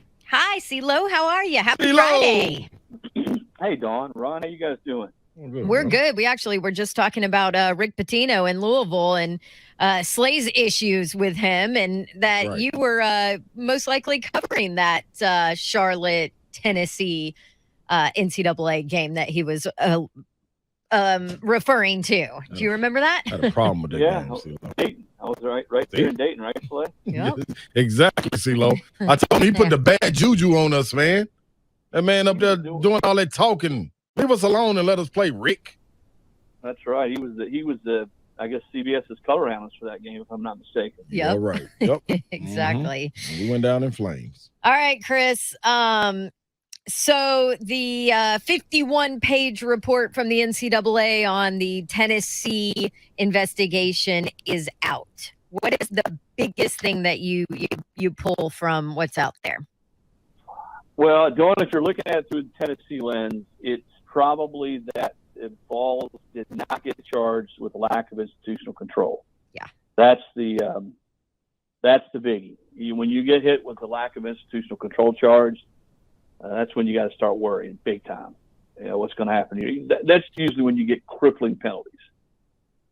So they were not charged with that, which I think is just good for Tennessee. There was a failure to monitor charge, and let's not sugarcoat it completely. They were 18 level 1, which is the most serious in the NCAA's eyes allegations. 18 level 1 allegations. But if you read through all 51 pages, it's pretty obvious that the NCAA went out of its way to compliment Tennessee for handling it in such a way that the NCAA feels like all schools should handle it. We'll see what that means. Now, here's the thing that probably fans need to understand. Tennessee has 90 days to respond. Jeremy Pruitt has 90 days to respond. If other information becomes available, if there's anything else out there, there can be other things that are added to this deal. And just because Tennessee has self-imposed, again, I don't think this was in the letter, but I'm told Tennessee has self-imposed 12 scholarship reductions. That doesn't mean the NCAA can't add more onto that. And I'm not saying they will, but they certainly could. I do not believe, based on everything I've read through the report and the people I've talked to today, that Tennessee will get a postseason ban based on this current notice of allegations. Again, there may be more information that comes available. But that I would be very surprised if they get barred from a bowl game next year. Tennessee's been very outspoken, Danny White, Dante Plowman, the AD and Chancellor, that they were not and do not want to self-impose a postseason ban and penalize coaches and players who didn't have anything to do with these allegations. And I think they're going to stick pretty firmly to that stance. So, Cliff Notes first, he didn't get hit as hard as maybe some people thought they might with the notice of allegations, but also would say that they're not completely out of the woods yet, because we'll see what else comes available. You mentioned, I think what Tennessee fans probably grabbed from what you just mentioned too, is the scholarship reduction. Right. 12. I think over the last year or so, they have docked themselves 12 scholarships that they have not used.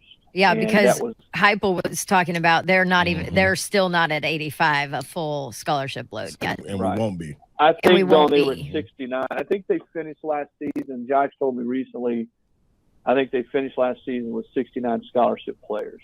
Okay. So part of that is they've done this, and they haven't necessarily gone and announced what was going on, but they were trying to sort of prepare the way for this. So when the notice did come, they've at least taken some steps toward whatever penalties might be coming their way. Okay, and that makes more sense. Got it.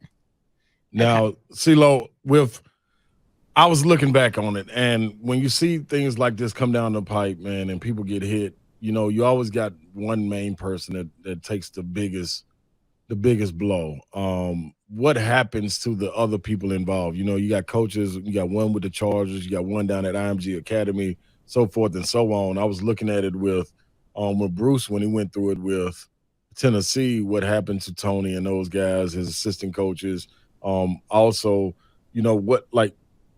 are they ever able? Have you seen situations where they're able to rebound? Like, you always hit a headliner that's able to somehow bounce back somewhat. We ain't seen Donnie Tyndall bounce back yet, but he's still on a show cause. He's still out. Yeah. So good Lord. I mean, like, what happens to the assistants? Can they lobby for more of it so Pruitt doesn't get hit with the most?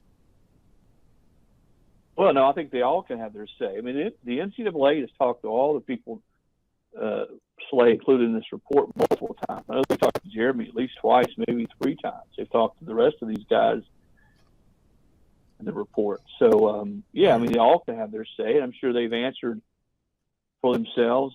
It's hard to bounce back from some of these allegations if you're a coach.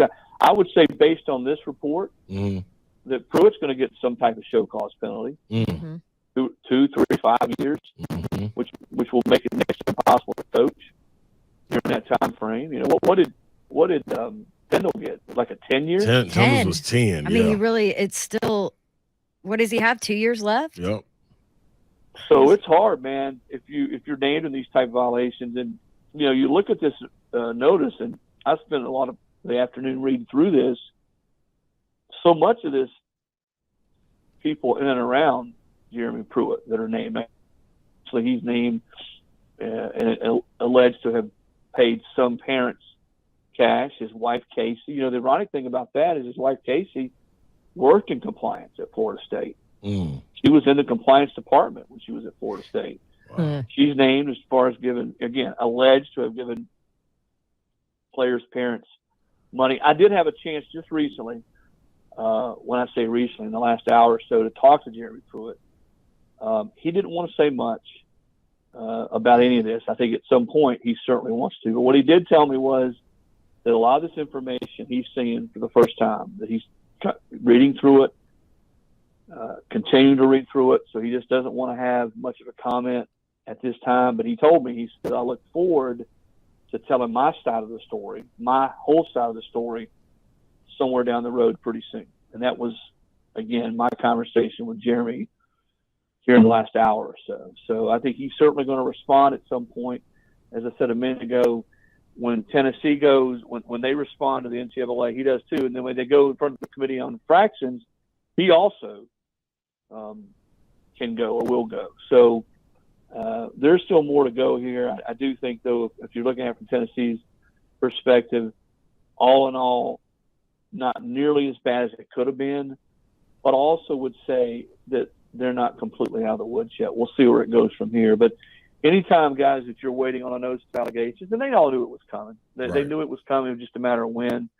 You're always sort of holding your breath, hoping you don't get that dreaded lack of institutional control charge, and the Vols did not get that. Yeah, which was huge. And then something to be said, too, for whatever they passed in January, right, where it basically says they will not penalize those that weren't involved that are there at the university from a player standpoint, right?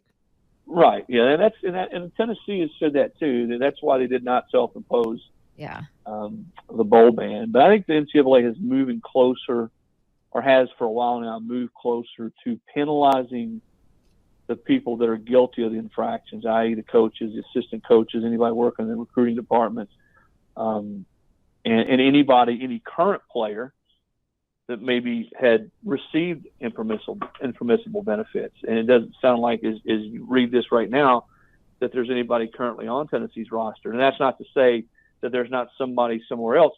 And here's the other thing, Dawn. Oftentimes when the NCAA does these investigations, and they go out and they talk to parents and relatives and players who are alleged to have taken something, they give immunity to and say, listen, you tell us everything that happened. You give us 1,000% what happened, the truth, and you're okay. If you don't talk to us, if you don't cooperate, we'll take your eligibility away from you. And I think that probably happened to some degree in this case. It's happened in numerous cases previously. Remember the whole Mississippi State Ole Miss deal, the player at Mississippi State that they gave immunity to during Ole Miss's case, and he sort of spilled the goods. That happens a lot of times because the NCAA doesn't have subpoena power. Yeah. A lot of times they're able to get the information as they go, and they say, all right, you better let us know what really happened here, or guess what? You're going to be ruled ineligible. Sure. Wow. All right. So time frame just on the way out. What are Tennessee fans looking at to find out? 60 days is what the university has to respond. Yeah, and I don't know that it will take them that long. Yeah. Tennessee's They've done a been pretty ready good for job. Yeah, Tennessee's done a pretty good job of being out in front of this. They've been aggressive. They didn't play around. Donnie Plowman, the chancellor, you go back to her initial statement about this. They brought in Michael Glazer's group, paid him over $1 million to aid in this investigation. So they've been out in the front, very aggressive. I don't think that they're going to need a lot of time to respond, but they do have up to that time frame, same as Jeremy Pruitt. And then it's a matter of the NCAA making its decision on what the penalties will be. It could be, Dawn, it could be everything from we're good with what you've done to this point, everything you've self-imposed, all the way to we're good with that, but we're going to add X, Y, and Z as well. So we just have to wait and see. All right, good stuff, CeeLo. I know you're working. I know you're getting calls and texts, so we'll let you go. Thanks for taking a few minutes to chat and inform us and educate us on the whole thing. Appreciate you. Okay, and Ron Slate, your name was not mentioned in the report. No impermissible benefits for Slay. So somehow I slid through like that one Vandy vote. Thanks, Chris All right, Lowe. see you guys. See ya. Oh, man. Hey, speaking of that one Vandy vote, let's talk about the preseason media vote from SEC Media Days. We'll also keep talking about what is going on with Tennessee and this NCAA infractions report and investigation that they were just handed. That is coming up all in our 5 o'clock hour on 3HL. This is 104.5 The Zone.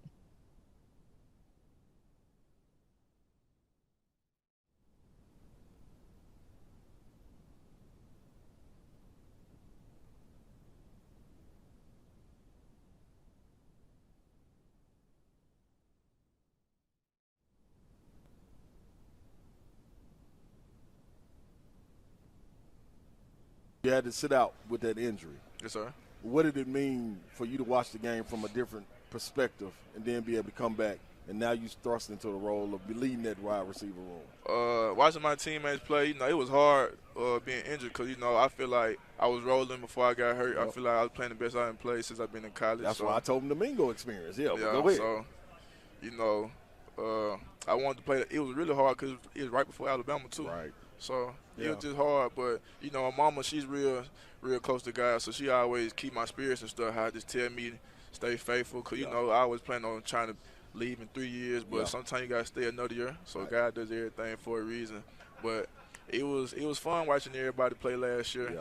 Like, it kind of hurt me not to travel to some of the games. The Tennessee game was crazy, but me being on crutches, it was probably best for me to be at the house anyway with everything going Duck on. mustard bottles on the crutches and all that. You can't do all that. Yeah, I was just watching it from the house and just seeing everything, like how the stadium was like lit up with all the lasers and stuff. I'm like, bro, it's crazy. I'm over here watching it in my room. I just got little LED lights in my room, and they got the whole stadium lit up. That's real. Yeah. So it was definitely, it made my injury. It wasn't as hard seeing my team win because we was all 4-8 at one point. Right. To barely like we never just got blown out before. So it was like seeing the little games. We always used to lose because we didn't finish a couple plays. And seeing everything turn around last year definitely made my injury better than just seeing my guys feel their dreams and just keep winning and have fun. 'Cause everything's more fun when you're winning.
Good evening from the Superbook.com sports desk. I am Joe Honk. The Knoxville News Sentinel is reporting that Tennessee has been informed that they are being hit with 18 violations. They are all level 1 violations, and this is all connected to Jeremy Pruitt, his wife, numerous coaches, staffs, boosters. What's all involved? Well, according to the allegations, $60,000 worth of cash and gifts that were given to football recruits as well as players. The Tennessee Titans are announced that Roger McCreary has signed his rookie deal with the team. He's going to be in camp starting next week. Matter of fact, they report coming up tomorrow, 8 of the 9 draftees have signed. The only one that has yet to sign is quarterback Malik Willis. For all your foundation repair and waterproofing needs, you need to visit USSTN.com.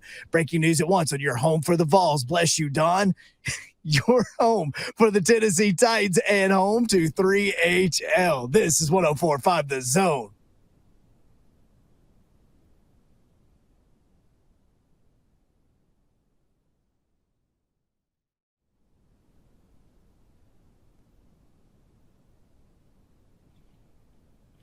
Welcome back into 3HL. Yes, it's a good hot Friday, a trash talk Friday. That's what it is, people. Yes, the Euro, that's the voice you would usually hear, but he's on assignment right now. He'll tap back in with us on Tuesday, right when Titans training camp starts. He was so good at his last assignment, we sent him on another one. Go do another one, man. You on point.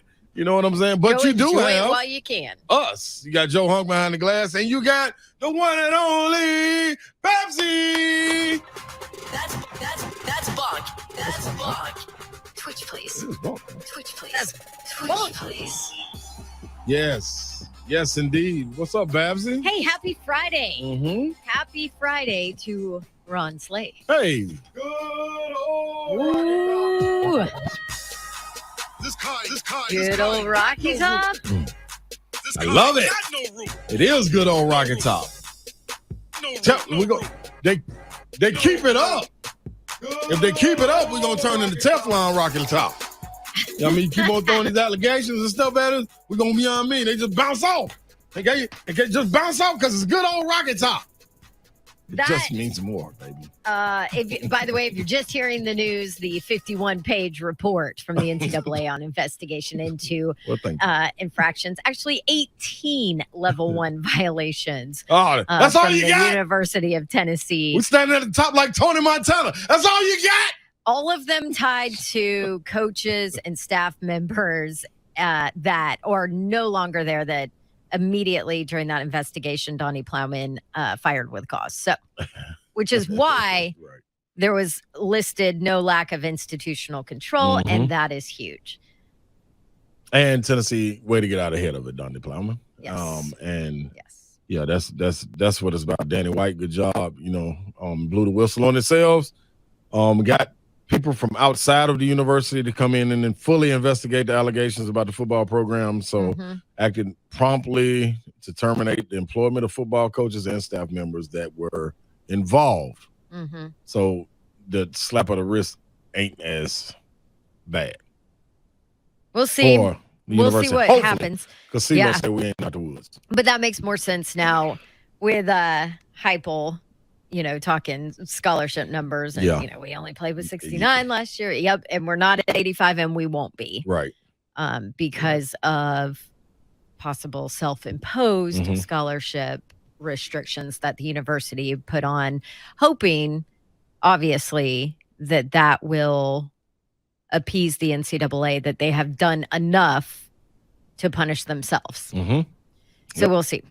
Let's talk a little bit about just SEC Media Days. We just got back from Atlanta. Yes. It was a fun week. We really had a chance to chat with coaches, players. I feel like everybody was very happy that it was more of a feeling of normalcy. Yeah. Even last year wasn't quite normalcy, but this year I think certainly was more of that feeling of normalcy. Radio Row was packed. There were a ton of people there. Fans were back in the building. Fans were back. Yeah, all of that. Alabama fans yelling "Roll Tide" at 6 a.m. in the morning. Right. They were all back. Yeah. And so, yeah. A couple of my takeaways. Josh Heupel, and we've had him on a bunch on this show, so he's very familiar with us. Mhm. Obviously, he's knows the boom boom. He's room. a boom boom room member. He is. The boom boom room. That's exactly what he said. He cracks me up, man. But I felt like he was so much more open and relaxed, Right. and loose, Mm-hmm. and confident Yeah. in Yeah. his team and where they are. Saw a lot more of his personality. I think he's spot on. I raved Is about that because he feels that much better about his team? You know what? I think he feels much more better, whatever that means. Yeah, that's good enough. Yeah. About the situation that he's in now. With being able to, anytime you can go through a process and put a product on the field, and he wasn't a man of much words coming into it, but now when you're able to go out there and put a product, and you're able to look back and point and say, what are you talking about? Look what we did. This is what we can do. And we're still undermanned on our team, and we'll be undermanned again this year. So no expectations will be higher than the ones inside the building. But when you look at it and you see what I was able to do, our staff, or these young men buying along into the program, I think you speak with a different confidence. You smile a little bit more. It's more of like, yeah, that pressure of what I can do is off a little bit. Now it's about going and doing it, duplicating it, and even taking it to another step. So I think he was a lot more comfortable. But I will say this is the Josh Heupel we're seeing now is the Heupel that we were awarded to see when we went to the orange and white game early and got to talk to him behind the scenes, when I went over Ramon and J-Mart last year, and he's been like this every time when I went up to the basketball game. Me and Ramon went to the Auburn, Tennessee basketball game. This is who Heupel was. You know what I'm saying? So it's good to see the media and the world getting to see that part of him now. And like you said, he's in a comfortable enough position.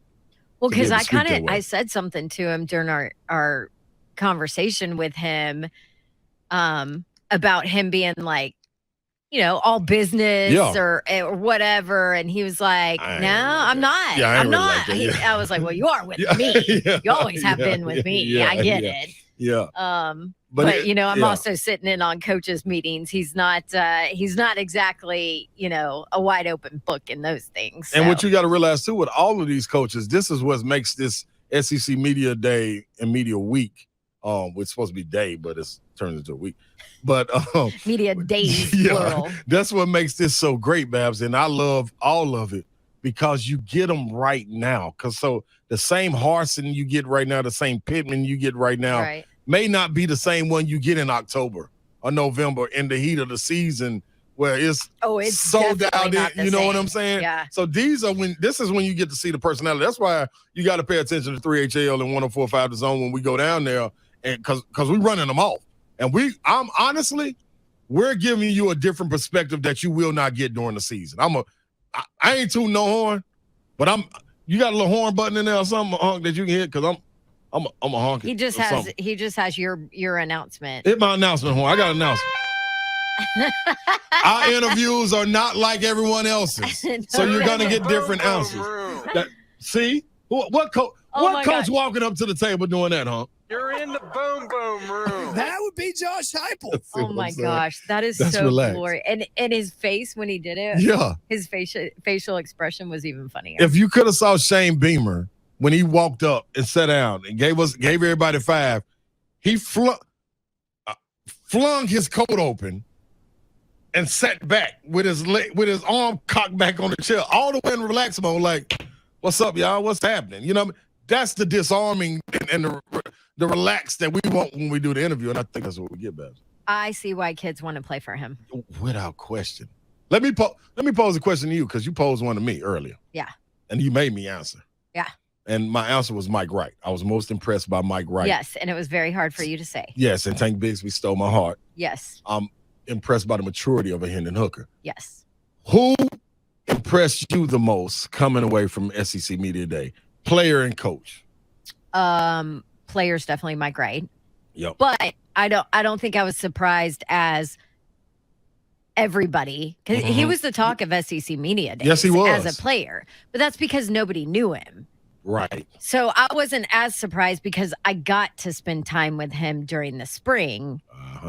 And so I already knew that personality, that confidence, that, just, I mean, the kid's so impressive. You kept saying, wait till y'all talk to Mike Wright. Yeah. I'm You like, kept he's saying just that. Wait till really you talk impressive. to him. Now, does that mean he's going to win a ton of games at Vanderbilt? No. Maybe Could not. be, yeah. But what I'm saying is that dude's going to be successful no matter what he does in life. Well, one thing for sure, Babsy, if that's the player, he did enough to make them walk away with a first place vote. So, I mean, that's impressive. That's impressive enough to me. You are so bothered by this.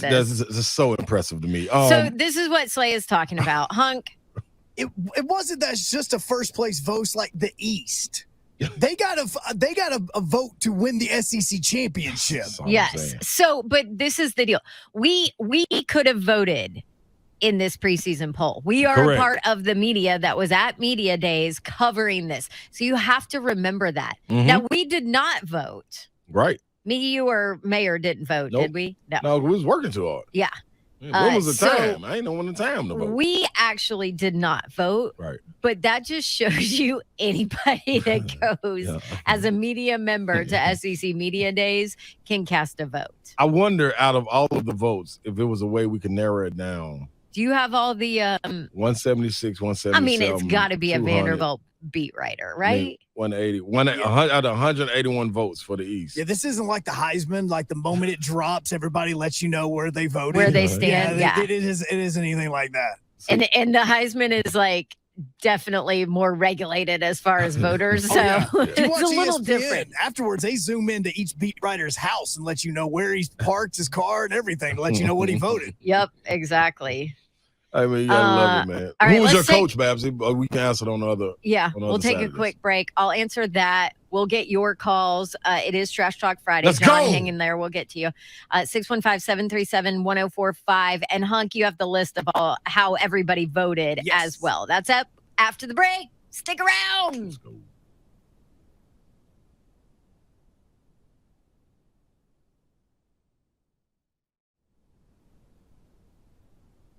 Hi, I'm Ryan Kelly. Is it time for some updates around the house? Last year, our average client received over $52,000 with a simple cash-out refinance. Let's make those home remodeling projects a reality. Start now at thehomeloanexpert.com.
Why didn't Memphis, you think, get behind Penny and say, hey, man, hold on.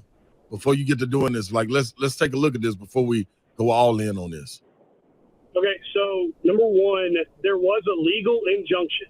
Mm-hmm. Leslie Ballin, who's a huge attorney in Memphis, is a very, very well-known attorney in Memphis. Yep. Took James Wiseman's case, Mm-hmm. and legally they got a judge to sign off on a legal injunction in Memphis to say that no, Wiseman can play. Well, if Wiseman is legally allowed to play by a judge's order, why would Penny sit him? Mm-hmm. The other side of that is everybody had already been criticizing Memphis for hiring Penny. Right. And they've been criticizing him because now is Memphis a blue blood? No, but Memphis is a program with some serious history. Without it's question. A serious basketball school. Mm-hmm. And so letting Penny jump from high school straight to a good basketball program, Mm-hmm. and the way that Tubby got fired, who's a guy who's won before, right? It rubbed so many people the wrong way that the university felt that they had to come out and they had to back Penny, because if they didn't, it was going to prove everybody. It was going to say to everybody else, we may have made a mistake with Penny. I like that, John. Memphis is a city that we back our own. Yep. We always have and we always will. Yep. Nobody else backs us, so we got to back ourselves. Mm-hmm. I like that, John. We appreciate that call, man. I think you spot on with that. Looking at that, I think that's a great case. But I do think it's two different cases. You are exactly right. And that's why I love the Penny hire. Like him being able to come from Memphis East, a hell of a program that he ended up taking over for his friend. And then AAU, what he did with that, man, and then going to Memphis State. I thought it was the injection that Memphis State University of Memphis needed. That's the old head. That's the OG in me. Is that man? That's the OG in me. But guess what? Everybody down there know it is Memphis State too. If you from around here, so man, I think that's exactly what they needed. And I agree with John. They should have backed them. They did. I thought that the only gripe I have is the way Penny came out and talked to the NCAA. Even though everything was coming down on them, you ain't necessarily got to wag your finger. Case in point, Bill Self with Kansas. Just kind of, the waves are coming. He just kind of went under the wave and just rolled on out into an NCAA championship. Yes, that's a blue blood, but the way he handled it is the way I thought Penny should have handled it, not the way Will Wade handled it. Mm-hmm. He chose the Will Wade route instead of the Bill Self route, and that's the only knock I got on. I'm totally with that. That was a good point, John. I like that. Straight up. That's what's up. There you go. Mm-hmm. So good trash talk right there. So you ain't have to tell me you sorry, because I ain't gonna trash talk That's about like that anyway. realistic John. Trash talk. Yeah, that's Intelligent. Yeah, let's have a conversation trash talk right there. You know what I mean? That ain't no barbershop or nothing. That was all right right there, John. I appreciate that from the borough. I love Friday. Let's go to Brentwood now. Jake in Brentwood for Trash Talk Friday. Hey, Jake. What's up, guys? Welcome back to Hot Atlanta. Hey, we ain't seen Jake in a week, man. What's up, Jake? What's up, guys? Welcome back. Welcome back. Yeah. How's it going, man? Man, it's good. I just got out of prison, so it's all good. Did you? What? Did he say prism or prison? Prison? Yeah, I was in jail. I was. Yeah, I had to go down and spend 24/7 down in Bay County, parent, spouse, correction facility. Okay. Yeah, they make you put on this stuff that's like makes your skin sticky. Then you walk. First, you guys drag this stuff down and stay in the hot sun. Then you gotta get stuff all in crevices that you don't care nothing about. Then they go tell you go out in that water. And there's stuff that will sting you and eat you. So. What in the world is going on? You sound like you was I at was on Camp 8. vacation. He said he was on vacation. You on family vacation? Yeah, Bay County. I'm like, Bay County, is that Florida? Family correctional facility, aka a hotel. Jake. Hey man, where's Yoro when we need him? That is like I was I'm like- texting I'm Brent. like, is he on his family vacation? He's calling it prison. They make you put sticky stuff on and then go out there in that water. Where stuff will sting you. Dude, I just deleted the entire group text I was about to send about Jake. Hey man. He said where he'd been. Hey boy, Jake, I'm glad you survived. Oh. Barely, man. Barely. Man. God, why in the world they make you go do that? I don't know. Hey man. Horrible. It's horrible. It's horrible. Hey man. Here's my reverse. Here's my reverse trash talk. I'm gonna give my love and my kudos to Casey. I love Casey Okay. because Jam Master Jay, he was kicked back on the recliner. He said, "Hey, baby girl, I need you to go around down to McDonald's and take this bag down to Ken." and you know what? She said, "All right, sweetheart, I will." And will you clean up after the casserole? No, baby, I'll wait till you get back. So my love is for Casey, man. What a woman. She's like Loretta Lynn. Stand by your man. Yes, she is. All right, Jake. Hey, have a good weekend. We're glad you're back from prison. Yeah, man. It's good to see y'all. Good. See y'all later. See you, Jake. Oh my Hey, man. God. Listen here. He's all about Casey Pruitt doing the dirty work for Hey, Jeremy. Stand by your man. That's Hey, right. Man, let me tell That you. needs to be the song coming in next time. It's about to be. I'm calling an audible. Hey man, to our listeners. Jake. Hey man, I love y'all. You hear me? I mean, just flat. By the way, I'm pulling that for Brent for when he comes please. back. Yes, Yeah, when please he's do. back from assignment on Tuesday. Oh, hey boy. Ain't nothing like a 3HL 1045 listener, man. I tell you that right now. I ran into one earlier today, man, when I was at Low T Center, you know what I mean, checking on my people over there. Firefighter over there in Franklin, man. Officers and condolences, man. And we had sat down and had a conversation.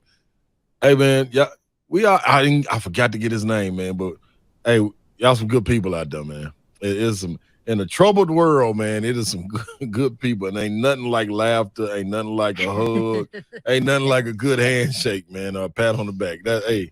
We got all that in one with Jake right there, man.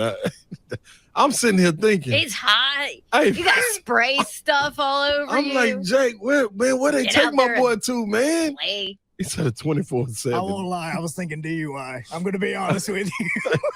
I don't know what I was thinking. I was. I thought see. at first I thought he was just fried. No. I thought that's what got him in the jail. That's what I thought. That's why I said that.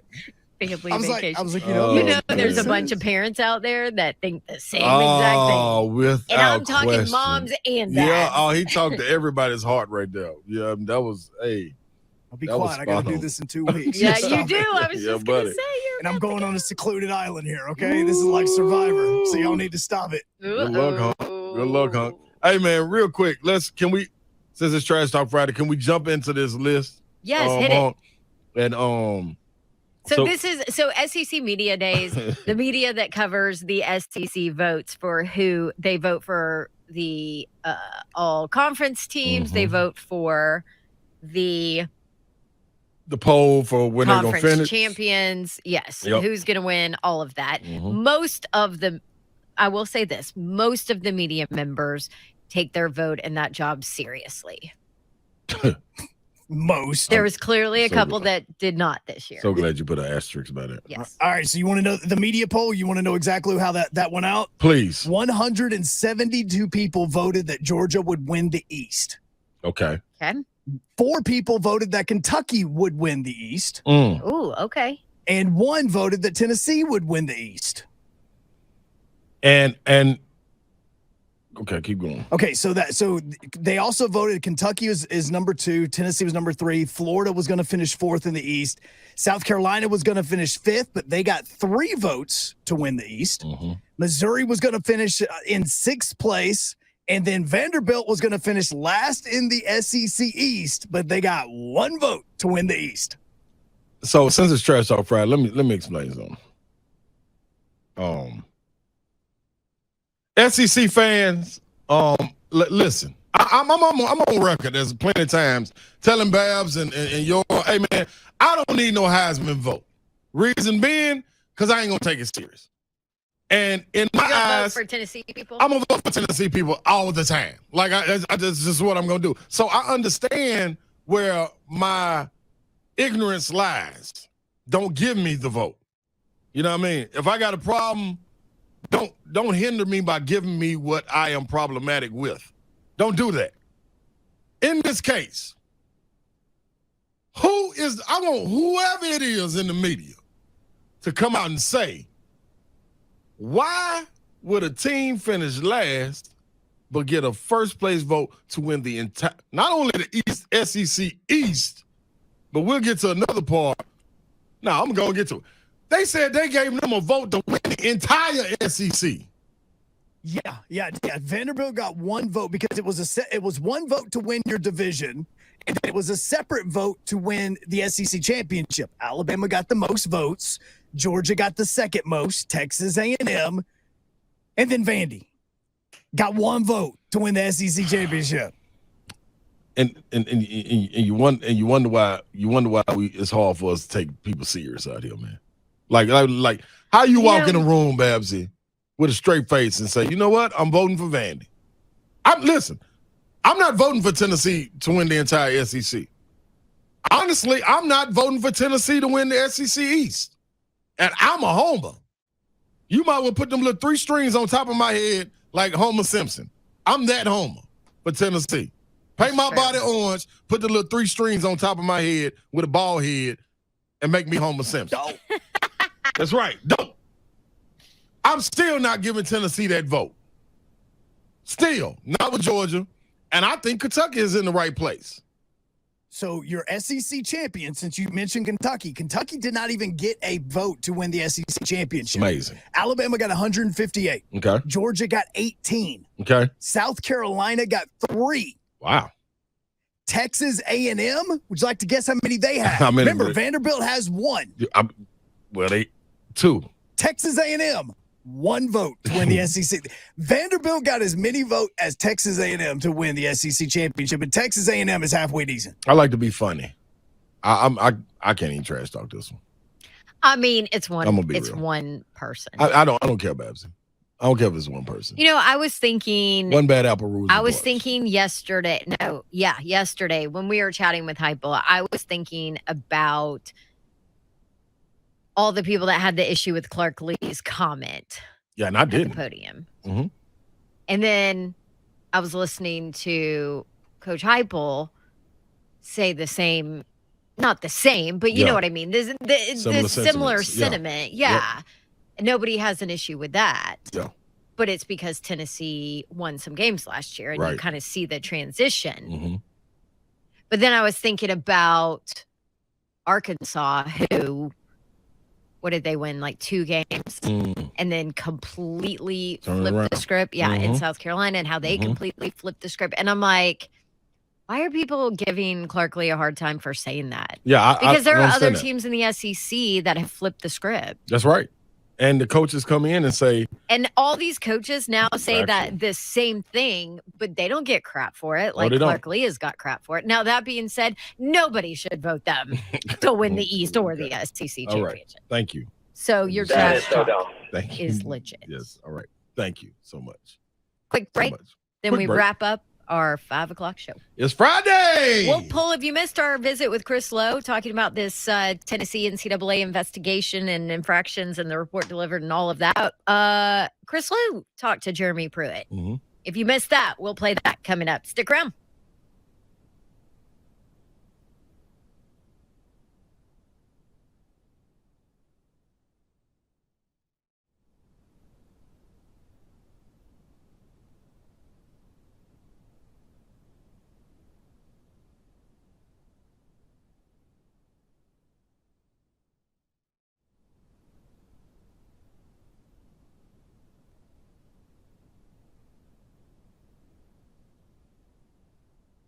Pretty much the minute the playoff was created, everybody wanted to talk about expanding it.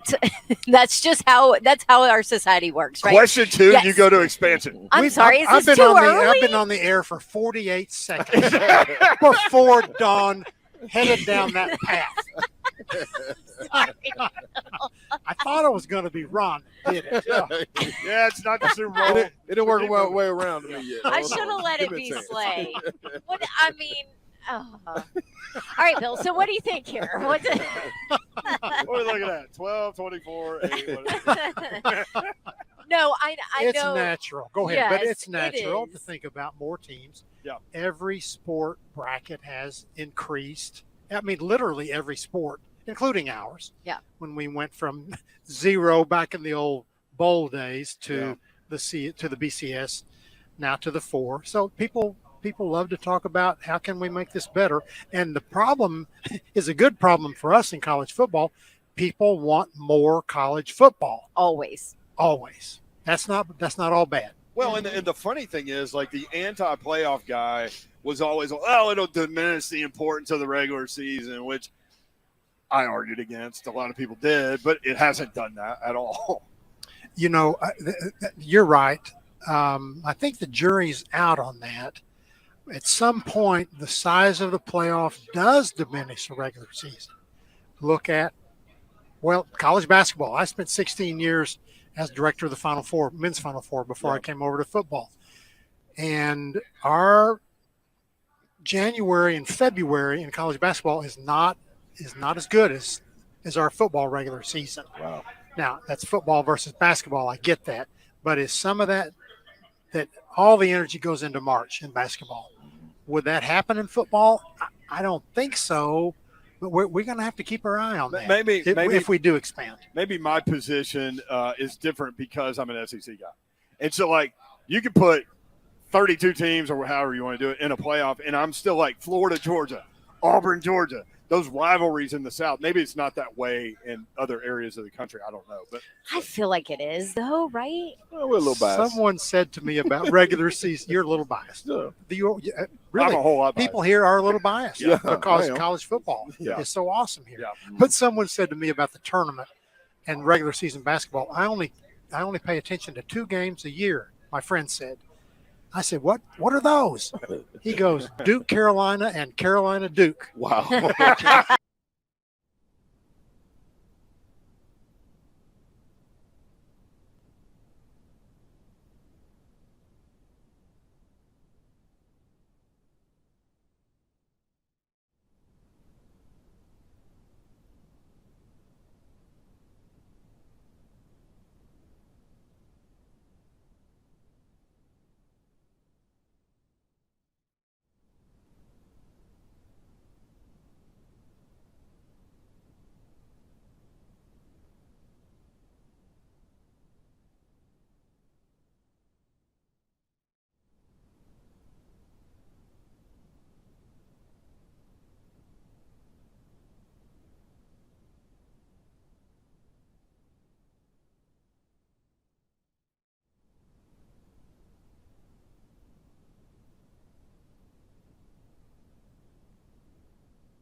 That's good, huh? Yeah, that is good. NCAA papers.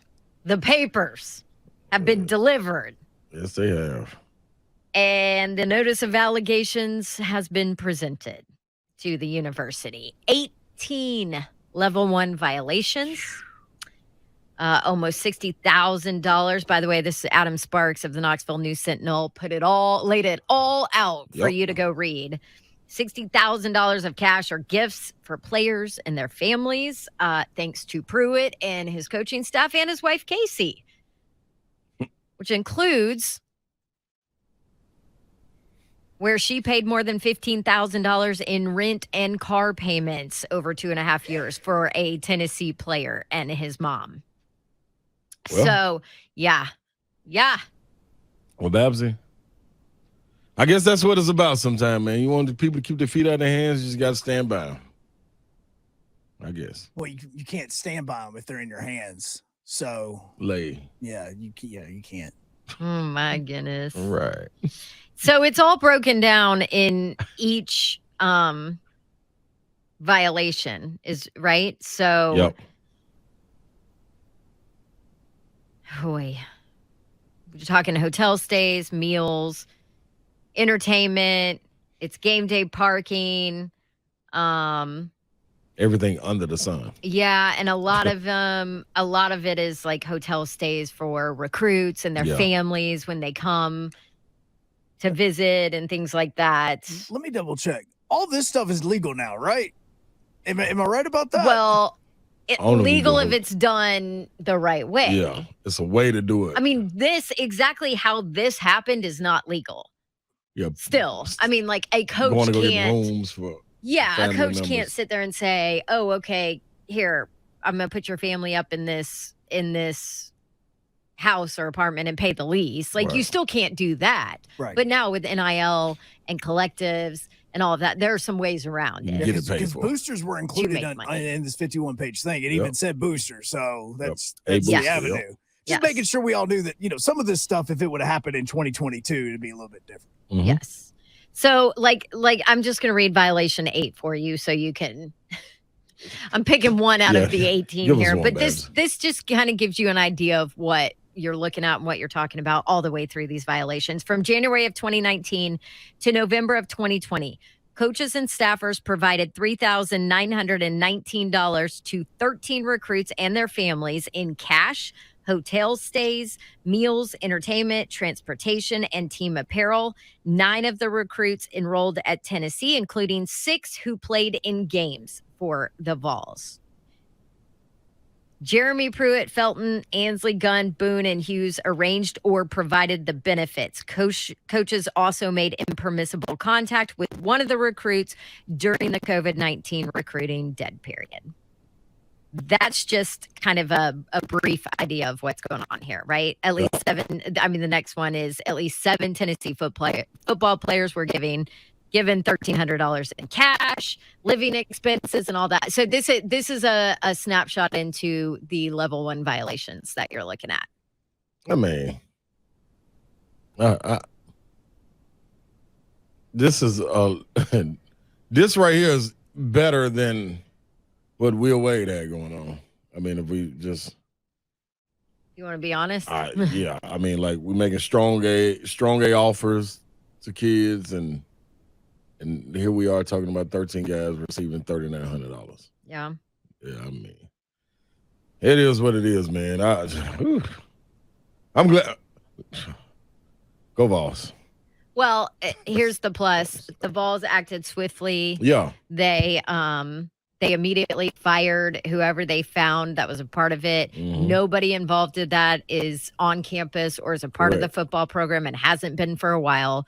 They got away with not got away with, but the investigation found they did not lack institutional control. Mhm. And that's where you really get in trouble is Yeah. when you lack institutional control. So that's the good thing. We had Chris Lowe from ESPN on earlier. He actually told us he had just gotten off the phone with Jeremy Pruitt, and this is what he had to say about that. I did have a chance just recently, when I say recently, in the last hour or so, to talk to Jeremy Pruitt.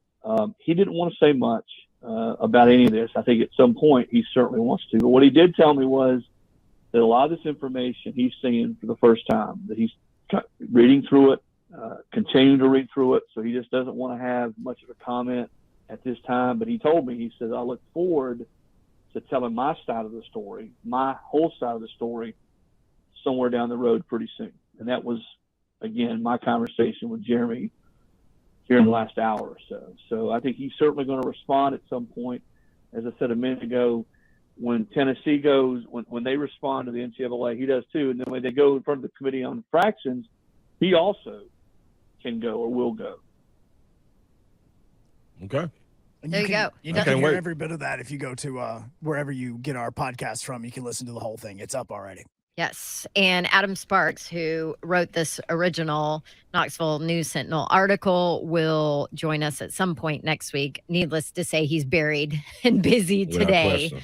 But he is going to join us next week. So we're kind of dive more into that and see what we're looking at. Here's violation 18 on the way out. Just to let you know, the investigation determined the university failed to monitor the football program's recruiting plans to ensure the staff followed NCAA rules during Jeremy Pruitt's tenure. So a failure to monitor is what they're charged with here. I say charged, you know what I mean. However, the university was not found to have committed the worst violation of lack of institutional control. All right. So, well, don't anticipate a bowl ban or anything like that. Just everybody be cool. That's all you gotta do. Hey, guys, be cool. We're in the boom boom. Yeah, we are. Yeah, we are. You know what I mean? We're cool. You're in the boom boom room. That's right. Hype train. Man, Love if you didn't catch any of the interviews, man, make sure you go. Where can they go, huh? They can go the same spot where Chris Lowe is. Go to wherever you get your podcast from. You can make sure you subscribe. You'll get a notification every time that we put one up. Catch up this weekend, man. Yes, and thanks to Brentwood Hearing and all of you for listening while we had some fun at SEC Media Days in Atlanta. Training camp, press conference starts next Tuesday. It's time, Babs. And it's go time. Time to Have a crank it good up. weekend. God Love bless you. y'all. See ya.